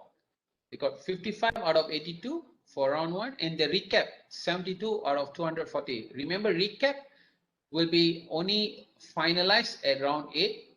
But individual round score will be fixed. So 55 is fixed. 72 can go up or go down depending on how well or how bad you manage your company in the long term. So if you want to know why you got 55, just click on 55. This is your actual score, guys. And then look at it. Looks like for your financial, 15 out of 25. There is room for improvement because you got 4.9 over leverage. So you can click on leverage to understand what you need to do to score full marks. Profit also not so good. Stock price 6.9. So there's room for improvement on financial, right? And then you can see in contribution on internal business process. Looks good. You got 5.0 for a lot of these things. But there's room for improvement, contribution margin. So find out what you need to achieve. Same thing here in customer and then learning and growth. So this is the balance scorecard for annual. Recap, you can click on 72 there. As you can see now, these numbers can go up or go down depending on how well or how bad you manage. As you can see, emergency loan, you got 20. That means you got no along coming and giving you emergency loan. Remember, guys, one of the things that you need to be aware, guys, emergency loan is basically a mechanism that has been provided in the system to ensure you are able to manage your company until year 8. Now, if you don't have the emergency loan concept, guys, in round 1, let's say you do a bad decision, you can be declared bankrupt and you cannot manage your company already after that. So it defeats the purpose of learning experience. So hence the system, we have created in the system a concept called emergency loan. So you don't borrow on your own, guys. If you don't have enough cash to sustain the business, the system will automatically give you an emergency loan, which is stands for a short-term debt with a higher interest rate, to ensure that you are able to manage the company until round 8, guys. So we don't want you to be bankrupt in round 1 or round 2 or round 3. We want to see how well you manage until round 8, so you can get emergency loan in between if you don't have enough cash. So my advice to you, make sure you all don't get emergency loan. Manage your finances on your own. If you think you're short on cash, borrow money. Important thing, guys, don't over project, don't over forecast what you think you can sell. Because you might say, oh, I'm thinking of selling 2 million units. And your finance also believe you, and then they go and estimate based on the 2 million units. This is what our income going to be, and we base our expenditure on that. But CC, you only managed to sell 500. So that means you will be less cash already because your finance would have planned their expenditures based on your projection. So be careful in your forecasting all that, okay? So that you don't achieve this emergency loan. So this is your round 1 score, guys. So you look at each individual and you plan how to improve. Now, let me go back to decision, guys. I want to launch the web spreadsheet to show you the round 2 decision, guys. So for round 2, guys, I'm not going to go and show you all the departments, R&D, marketing, production, and finance. I'm just going to show you HR, because HR will start in round 2, guys. Remember, in round 1, you only had that 4 departments. In round 2, you have that 4 departments plus HR. As you can see, earlier in round 1, I didn't see this box here, but now I can see there's a box appearing, right? So what are these 3 decisions that you can do? First one, complement. So it tells you what are the number of staff that you need to have. So last year I needed 192 workers, but this year I only need 168. Reason being because I've done automation, increase my automation, so less worker I need. So if I put this at 100%, so I will pay 168 staff, 100%. But if I reduce this to 90%, that means I need to hire some of them 10% for overtime. So I will increase my overtime rate, okay? So you need to decide, but let's say I leave this as 100%. Now, second thing that I can do in HR is spend money, recruiting spend to hire top-notch employees. So if I want to hire top-notch employees, I need to spend at least 1,000, which stands for 1 million, maximum 5,000. What it says is don't spend less than 1,000, no impact. Don't spend more than 5,000, diminishing scale of return. So let's say if I put 2,500 to recruit the best employees. Then my existing employees, I can send them for training also. So 80 hours means I'm sending them for 2 weeks. So if I send them for 40 hours, it's 1 week. Don't send less than 40 hours, no impact. You send staff for 2 days training is not enough, okay? Don't send also more than 80 hours, which is 2 weeks, is also not good because most of your staff will be away. So let's say I put 80, okay? Look at the productivity index, guys. It's showing at 100% now. Let's say if I click recalculate,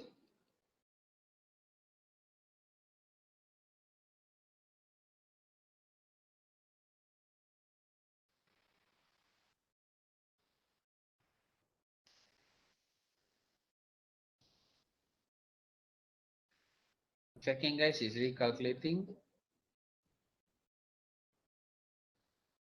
You can see now my index have gone up to 101.5. Okay. So this is what you can do, guys, in HR, which starts from round 2, continue until round 8. So the same process, guys. Let's say I look at my decision summary. I'm happy in round 2. Then I'll go into my pro formas. I check all my projected statements. You know, I look at my balance scorecard. I look at my ratio. I'm happy. Then I just need to go to File, click Update Official Decision. Tick this box now. Click Save. So my round 2 official decision has been updated. Okay. So now I just click File. I click Exit. I click Exit.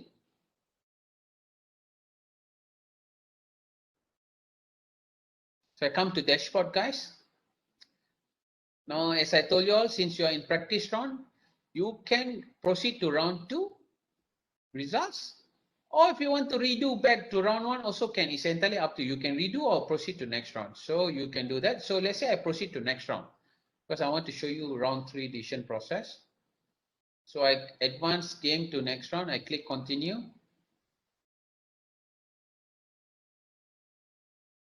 And then I click advance my game. So now your game has been successfully advanced to 3. So I click my report again, guys. I click debrief report. And I click on balance scorecard. Now you can see round 2 results already, 53. Recap went up a bit. I think it was 72 just now. It's gone up by 3, 75. So you can check how come my round 2 went down a bit from 55. So look at the scores. Where looks like internal business process where I screwed up big time. Don't worry, guys, because I only made decision for what you call HR only. So hence there is potentially the marks will go down. But what I'm trying to show you is where you can look at to improve yourself. And then click on recap. Look at where the improvement has been. Look at where the improvement is not there. Now my advice to you guys, once you start the competition, which I'll show you the schedule afterward, screenshot your results. Make sure you have your round 1 screenshot, which means you'll have your round 1 actual result with the recap in round 1. Because recap, guys, the numbers will be overwritten. There is no way for you to go back and find out what you got recap in round 1, what you got recap in round 2 after you have gone to round 8. So screenshot all that so that you are aware in round 1 if you got 55, okay, what was your recap score in round 1. So make sure you screenshot, guys. I'm repeating that. Screenshot don't come after round 8. Hey, Dr. Teresa asking me for my scores for recap in round 1. I don't have. I said, sorry, I can't help you. I already told you all. Make sure you screenshot all your results every round. Okay. So anyway, now guys, you have seen round 2. So let me just quickly go to decision to try the final round. Actually, for round 3, it's not final round. There's 8 rounds. But for today's webinar session, I'm just going to go round 3. Why I'm going to go to round 3, guys, is basically I'm going to show you the last department that is going to be coming out. Okay, second, guys, is still loading for me here. So if I click on the decision now, you can see I can see TQM here, total quality management. Let me click on TQM.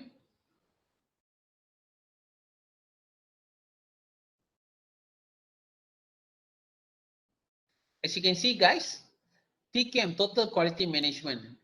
This department only is activated in round 3. So remember, in round 4, you have the 4 original department. In round 2, you have 4 plus HR. In round 3, you have 4 plus HR plus TQM. In round 5 onwards, just it's the same. Right. So what does TQM do? TQM here, you have 10 process management initiative, which you can choose. Want to know more about it? Click on the I. Whichever initiative you choose can create impacts on reducing your material cost, reducing your labor cost, reducing your R&D cycle time, reducing your admin cost, increasing your demand. Now, what is the number that you want to input here? You just need to click on the budget here. It tells you that you need to spend minimum 250,000. That means if you spend like 100,000 or 100, there's no impact. and you'd have to spend less than 750, because if you spend more than 7, let's say 751, then $1 is a waste because diminishing scale of return, which means you have to spend between 250 to 750 every year for any of this initiative, and you don't have to spend more than 2 million. Also same diminishing scale of return. So that means if let's say if I spend on UNEP green programs 750 this year, then next year I spend another 750. The third year I just need to spend 500, because 750 plus 750 is 1,500 plus another 500 is 2,000. So I already achieved the maximum, so I don't have to spend anymore. So I'm just going to show you. Let's say if I spend 750 for Six Sigma training, and then I spend another 750 for GEMI TQEM Sustainability Initiative. So let me click recalculate. So I'm just spending on these three.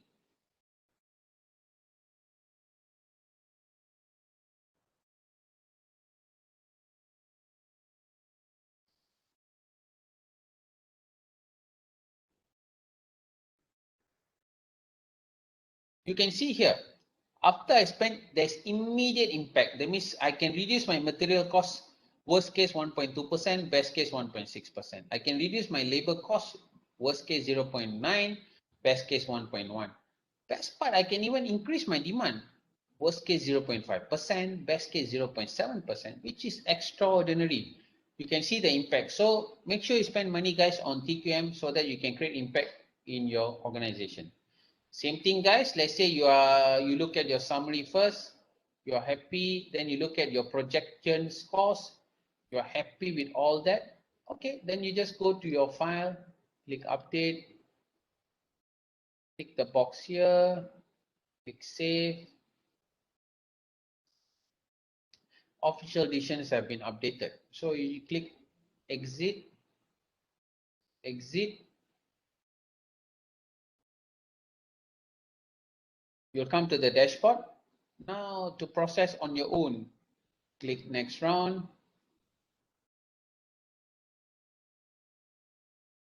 And then click advanced game to next round. So you just click continue.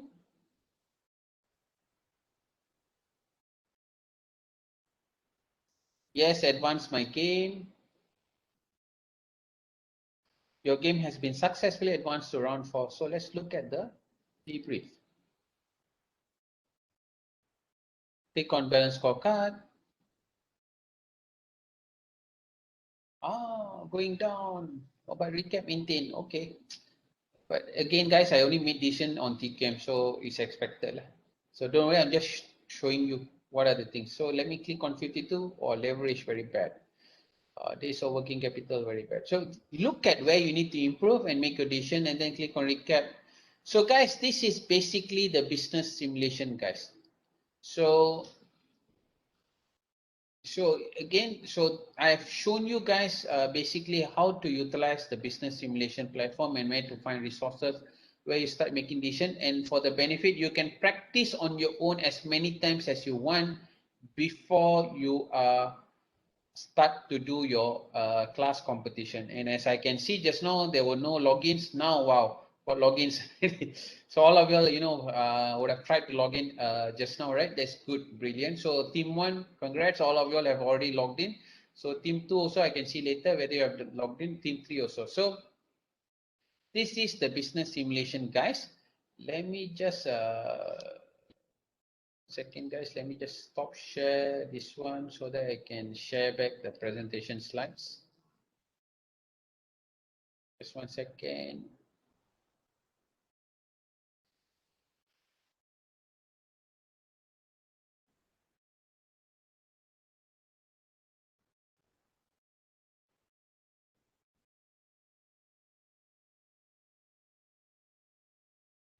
Stop sharing.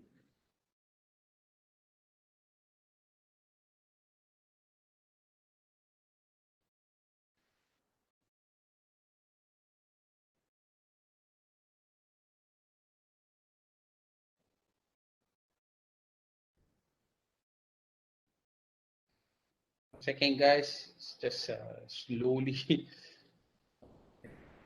making its way back to the main.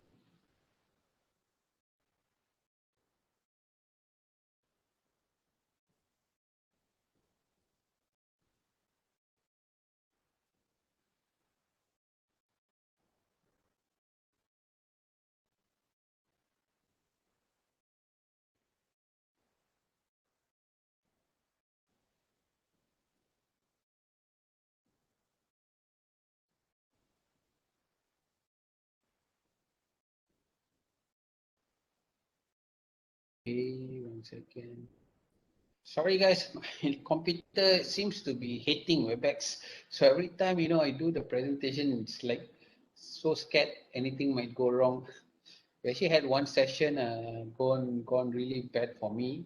But this is working, it's just taking time to come out. Okay.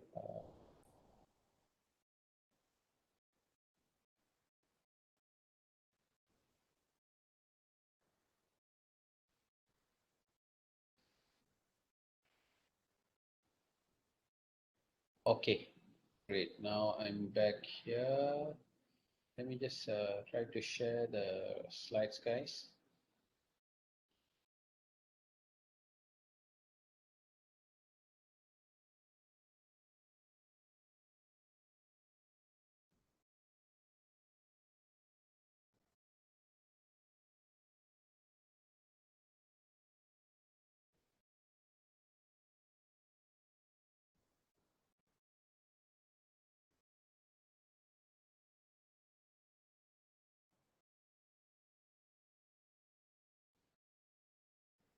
Bear with me, guys. So I try to load the presentation slides back.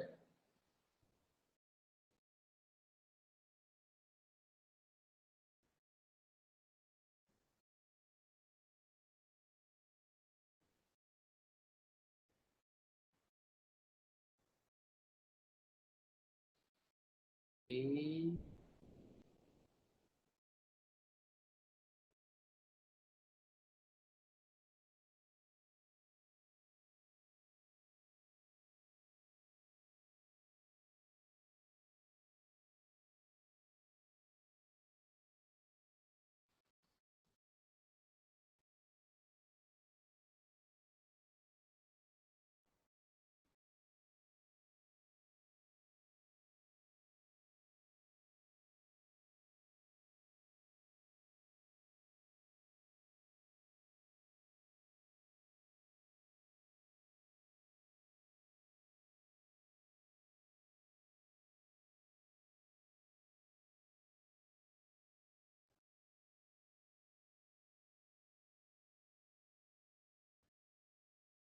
Oh, 1 second, guys.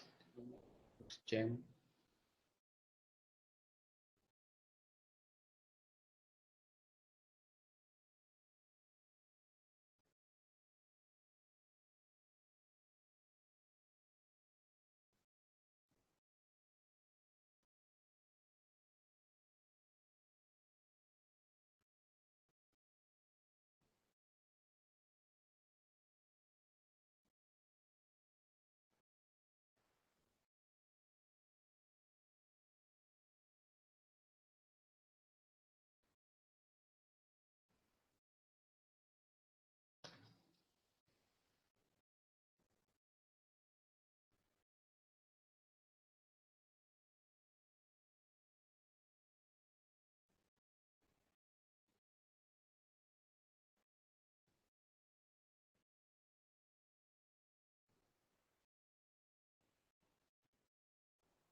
Okay. Sorry, guys, it's taking a bit of time. I'm not sure why. Just struggle trying to just this slides back in.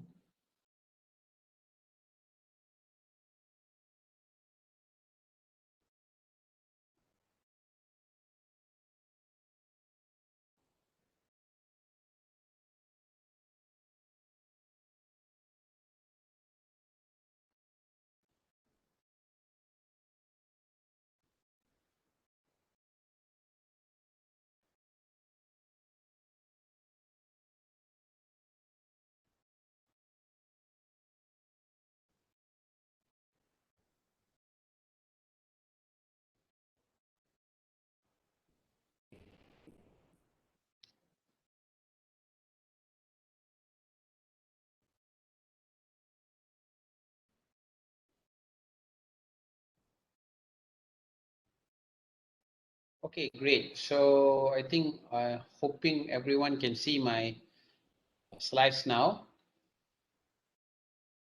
So let me just see if I can. Slides, so it's not coming. Okay. So as you can see, ignore the section 52 there. It's actually section 50. So, but the dates are the same, guys.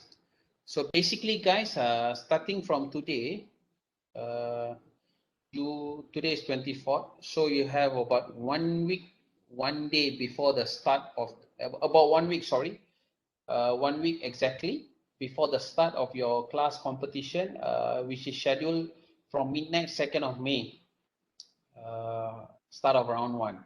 So what it means, guys, until 11:59 1st of May, you can practice as many times as you want. Try out new strategies, see which one works out for your team. And when the competition starts from 2nd of May midnight, round one. So after that, you cannot practice already. So you will go one by one. So for round one, you'll have about 6 days, guys. So you have to make sure you upload your decisions. Upload means save, update official decisions, guys. You have to update your official decision, which means saving your decisions before latest 8 May 11:59. So automatically on 9th May 12 a.m., the system will process and you'll be able to see your round one results. So the same process for round 3, round 4, round 5 until you come to round 8 and you will get your final official results by Monday 14th of June midnight. And then after that you have I think Dr. Teresa has given you all until to submit your report latest by 17th of June, so that you have to organize yourself properly. So anyway, guys, this is the schedule. I will be emailing to Dr. Teresa afterwards, so she will be sharing with you all later. So this is the schedule, guys. So make sure you follow the schedule. Don't come later and tell I forgot about my schedule. I was tied up with something. Remember, for every decision process, you have at least 4 days, at least, to make the decision. So you have ample of time to make each round decision, guys. So make sure you are on time. Okay. So this is your class competition schedule. Just click to the next one. So guys, Q&A. Any question, guys, you can ask me now if you want to.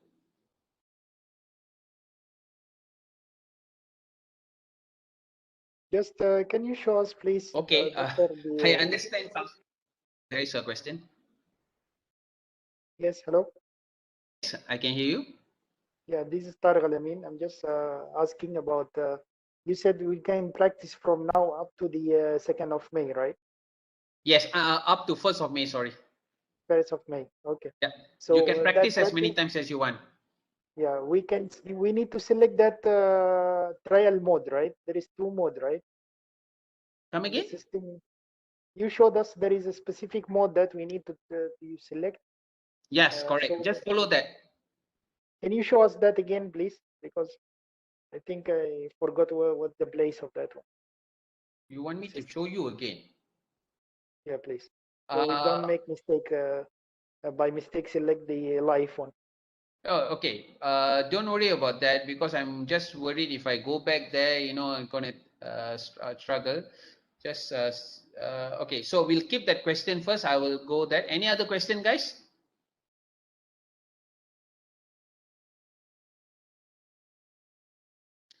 Okay, so don't worry, guys. If you have, I'm sure there's a lot of things now that you have been trying to absorb. There's a lot of things, so don't worry about that. As I said, if this session is not over now, you can ask me questions after this. Let me just will be sharing with you afterwards what is my contact details again. So hopefully I've achieved this objective for you all guys today, which I started earlier just now. So this is my handphone number, guys, 017-309-7093, and my email. So you can connect to me using this number for WhatsApp also. if you are contacting me, guys, make sure you identify who you are, who's your lecturer, for example, Dr. Teresa, and what section you're in. So section 50 is your class, right? And then if you can maybe take a screenshot or maybe take a video of what you're having issues with, I can, be able to, be more, what you call, be more, effective in the way I handle the thing for you. So this is my details, guys. So let me just, before I say thank you, because your friend asked me to show back. So hopefully, let me see if I can share back that. Mr. Second, Suresh, guys, let me try to. while waiting for it to load, right? I think there's students also like to ask me this question. Must all the team members be together while making the decision, or they have to play together, or they can Okay. play like based on their own time? Okay, because every one of you have your own user ID and password. So that means you can go in on your own time and do your practice on your own. My advice to all of y'all, so to like organize yourself. Like today, right? You have started the first session. So maybe relax tonight and maybe try to have a meeting among yourself tomorrow and try to what you call log in and practice on your own as many times as possible, which means doing a rehearsal tutorial like for 1 day or 2 days, and then have a meeting maybe on Tuesday and plan a strategy. So you can tell each of y'all, okay, maybe one of y'all, okay, take few hours to practice on your own. Another person can do that, so do your practice and just maybe 2 days before the actual competition starts, all of you all sit and decide a strategy that you will use for the 8 rounds. So to answer Dr. Teresa's questions, for all the students, you can log in on your own free time. But make sure just before, maybe 2 days before the start of the competition, all of you all are sitting down and planning in long run what you do. And when the competition has started, make sure only the CEO is the one doing the input of the decision and updating or saving the decisions. Reason why I will suggest that, because you don't want to have any conflict during the competition round, because it has happened before. The CEO has input the decision just before the process. Another teammate goes in and does the changes without informing the other participants. So my advice, don't do that. Okay, so make sure you have your, what you call, the leader will start making the decisions for everyone when the competition start. But during the practice round, go and practice as many times on your own individual accounts. Okay, hope that answers. So 1 second, guys. Doctor, I hope answered that. Yes. Okay, so wait, I'm just trying to get into the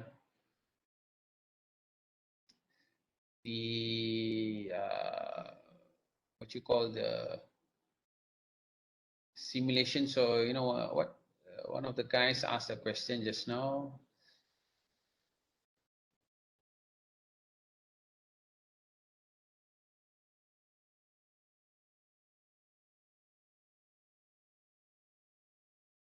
Second, share content.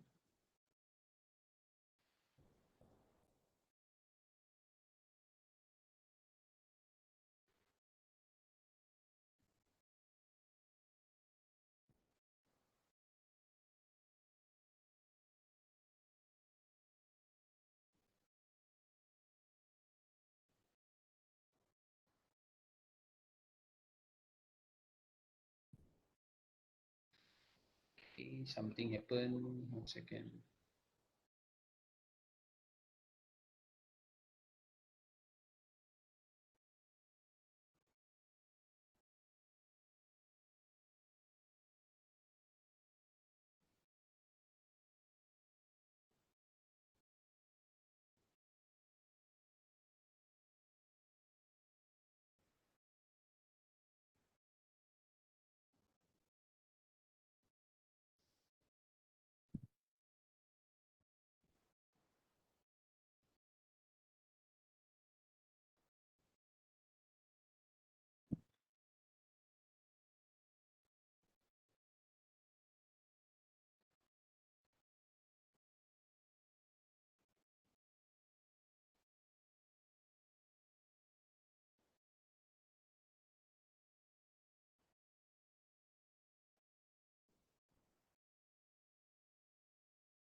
1 second, guys. It's still loading the CAPSIM page.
One second, guys. I don't know why it's taking so long to load. Loaded Most easy. likely the RAM is need to be increased. Yeah, possible. I think you can see now, right? Yeah. Okay. Now, so your question was second, right? To So you want to know how to advance on your own, right? Right. So once you have done your decisions, right? So you exit and you will come to this main dashboard here. Second, bandwidth. So you can see here. Now you can see here it says practice round 4. Now I've not gone into the decision portal there to make decisions. So what I can do, I can redo. You can see you can redo and go back to round 3. But if you have done your decision process in round 4, that means you have updated your decisions. A button will appear. It will ask you to advance, and this redo will go down here. So let's say if I want to make decision, so let's say if I continue, I can click here also to continue my decisions, or I can go to the menu at the top there to click on my decisions. Okay. Hopefully, yeah. So let's say if I launch my web spreadsheet now, and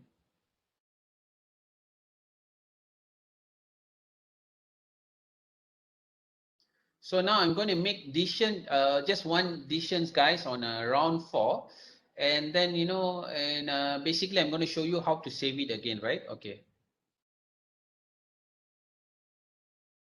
Okay, so I'm going to decision.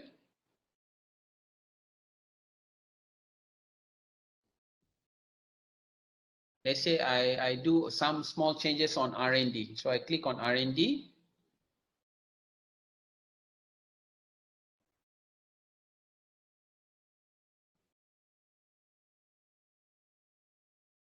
So let's say I launch a new product, example. Let's say if I want to launch a new product.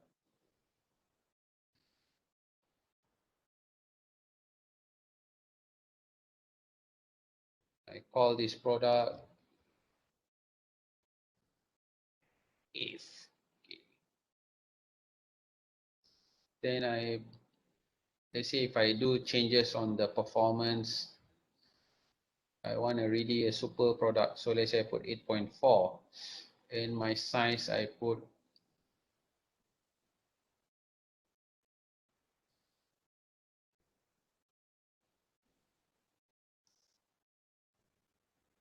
7.9, and then I put MTBF 22,000. Okay, then I click recalculate.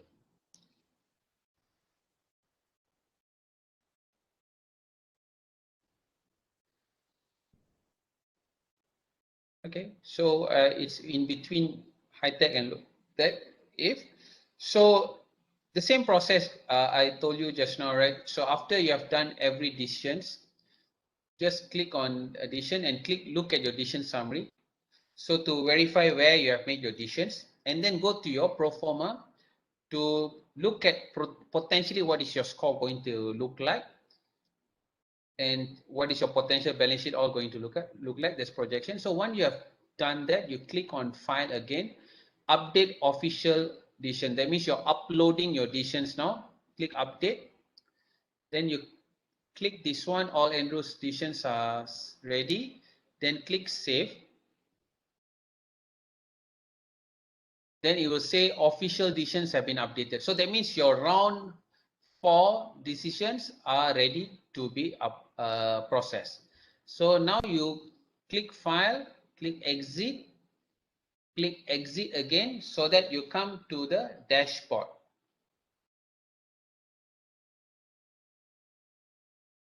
So you just scroll down. You can see now the system will ask you here whether you want to go to next round or you want to redo your round 3. So easy. So if let's say you already finished this until round 8, you just need to redo and come back until round 1. Okay. So let's say if I want to advance to next round, I just click next round. And then I tick this box here, advance game to next round, click continue.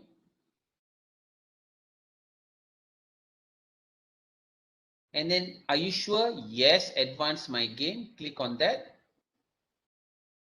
And then it will tell you your game has been successfully advanced to round 5. So now you want to look at your round 4 results. So click on report, click on debrief report. Okay, now okay guys, this is the thing that you need to be aware of. CAPSIM do an indexing work 1 hour every day from 3 a.m. to 4 a.m., which is US time, Chicago time, 3 a.m. to 4 a.m., which is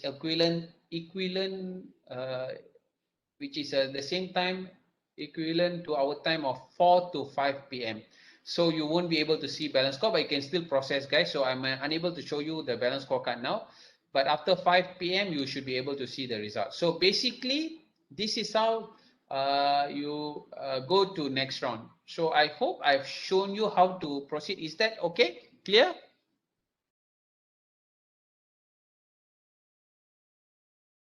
To the one who asked me the question, have I showed you how to do it? Tarek, is it okay? Hello? Yes, doctor, it's fine. That's fine. Thank Okay. you very Okay. much for the explanation. No worries. I'll also put the recording up in your ODL for you to have a look again if you forget any steps. Okay, thanks, Tariq. So I hope, guys, like what Dr. Teresa has said, this is a recorded session. But again, to emphasize, guys, I am available for you all. You can reach out to my handphone number there. You can send me WhatsApp messages. I'll be able to answer you. Only time I don't answer is when I'm sleeping, when I'm showering, or when I'm driving. Most of the time, the handphone is stuck on my hand.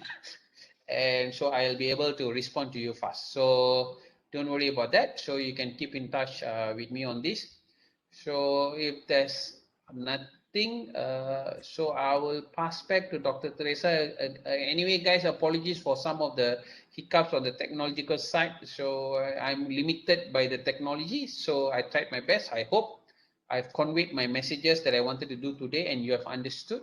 So good luck. Thank you very much. Dr. Teresa, back to you. Thank you, Mr. Suresh, for sharing your knowledge about CAPSIM. Thank you. Hope to see. I think I'll be seeing you tomorrow again, right? Yeah, again, 9 o'clock tomorrow. Okay. Thank you so much. Okay, bye, doctor. Bye, everyone. Bye. Okay. Bye. So Thank you. Thank you.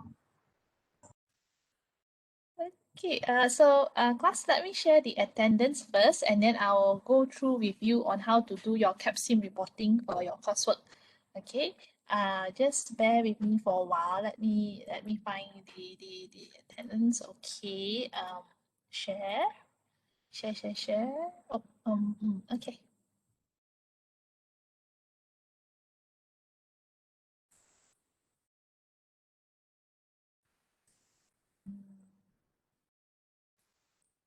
Team.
Doctor, I think I cannot scan the attendance. Okay, maybe we try later again. See, is that okay? That's all right. Never mind, we try later. Okay. So, okay. So, let me briefly go through with you all how to do the reporting on your CAPSIM. So, first of all, I'd like to remind you guys again, please screenshot your results, especially the recap each after every round. Okay, and then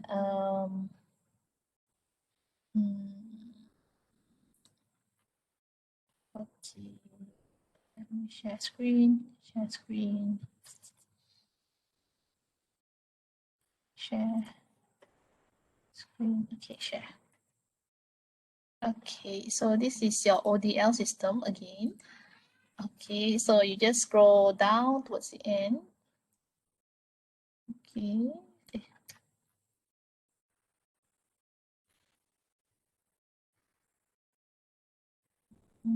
Oh, oh.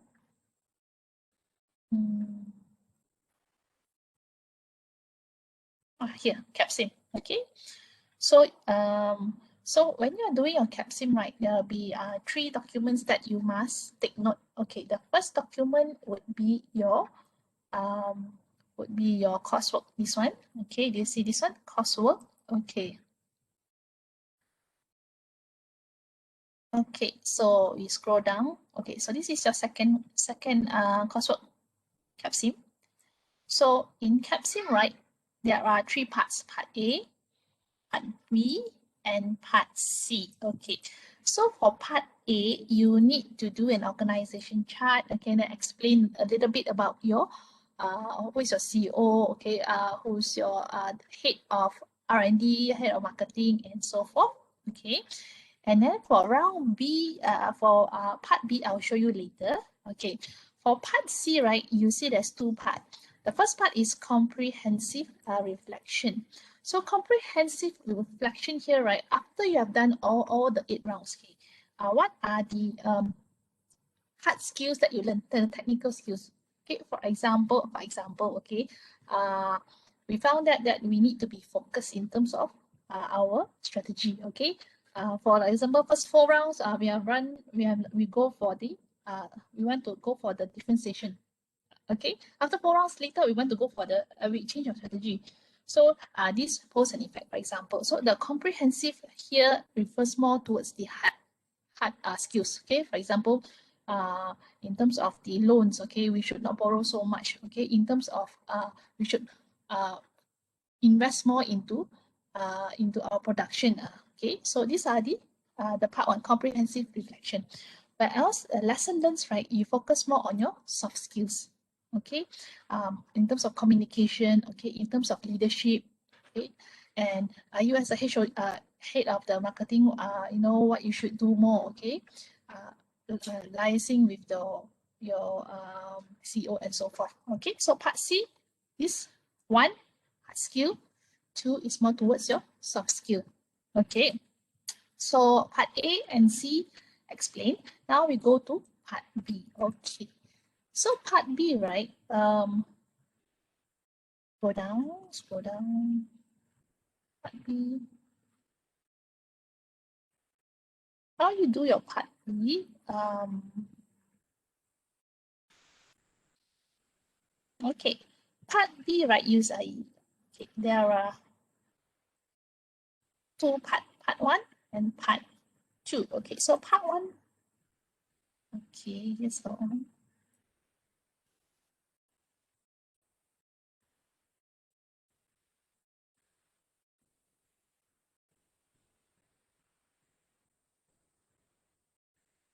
Okay, so for part 1, you are looking at my Microsoft Word, right?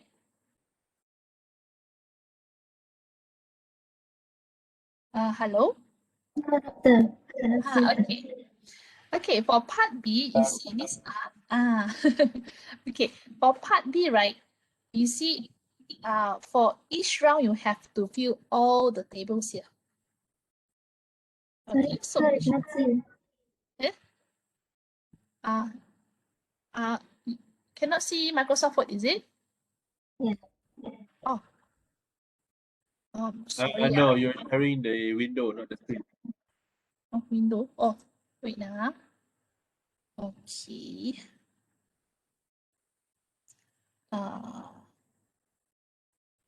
Share. Okay. Hold on now. Microsoft Word. Hold on.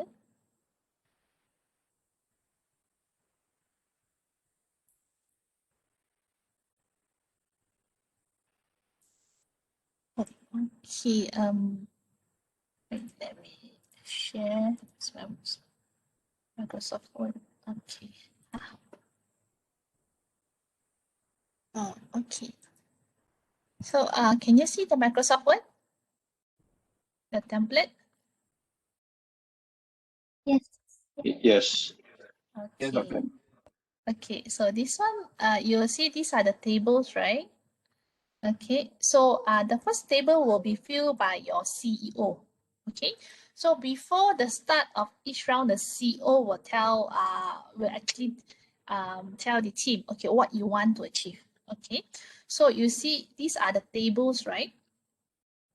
So the first table would be filled in by your CEO. Then you fill up the name of your CEO. For example, if it's Tariq, you just put Mr. Tariq here.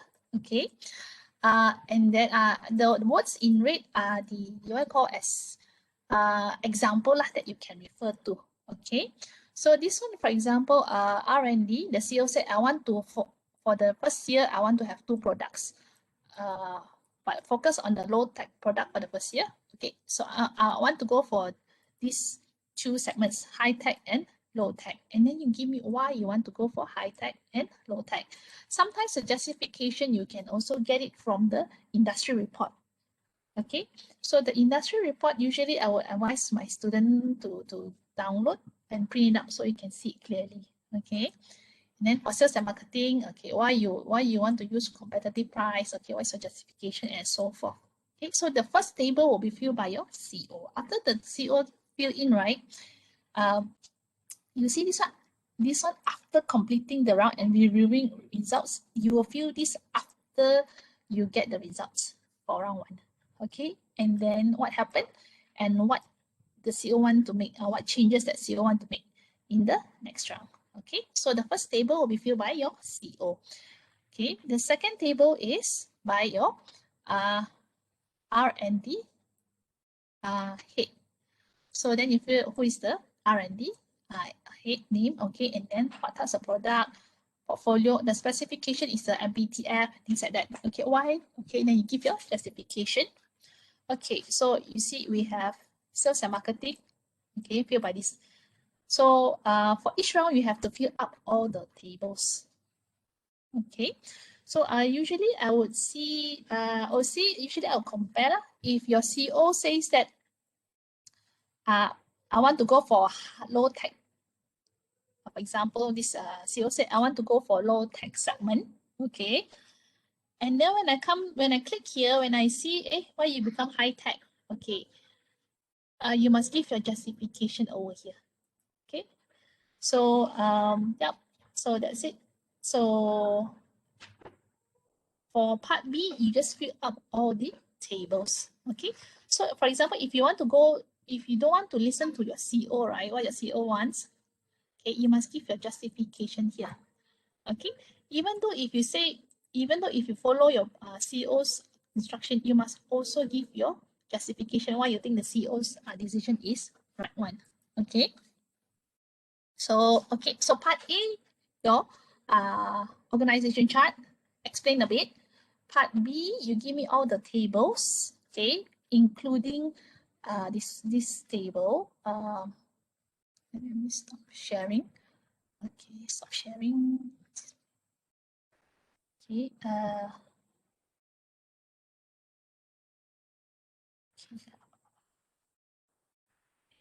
okay, share. Okay, this one.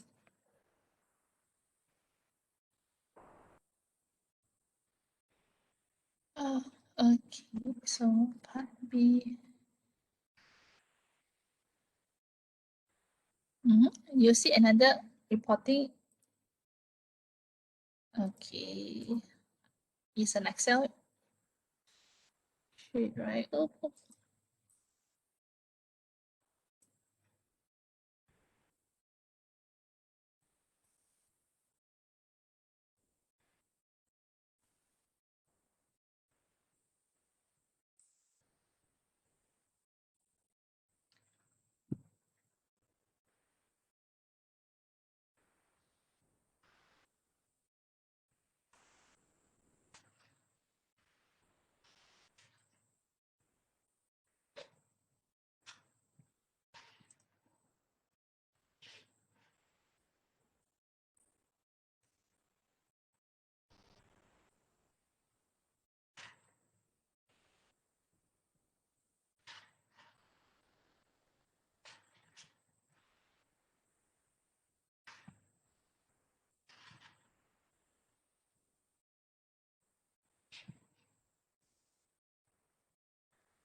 Okay, sharing.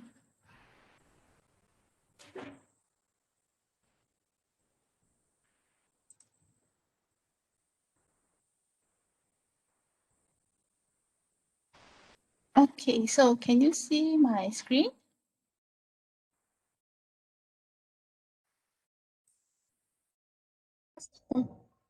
Okay, so another one would be this one.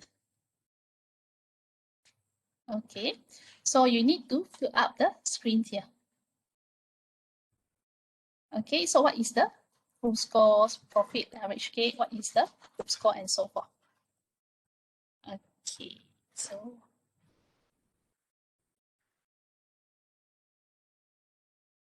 okay, so your part A, you will fill in the part A, you will fill in the organization chart. Part B would be your the template, the tables, and also your Excel sheet. And then the part C would be your reflection. Okay. I think that's all for today. If there's no further question, I'll end the session today. And a kind reminder that your individual assignment would be due soon. Okay. So if there's no further question, then thank you. Have a great weekend ahead. Okay. Okay. Bye. Thank you, Doctor. Thank you, Doctor. Thank you, Doctor. Thank you, Doctor. Thank you, Doctor.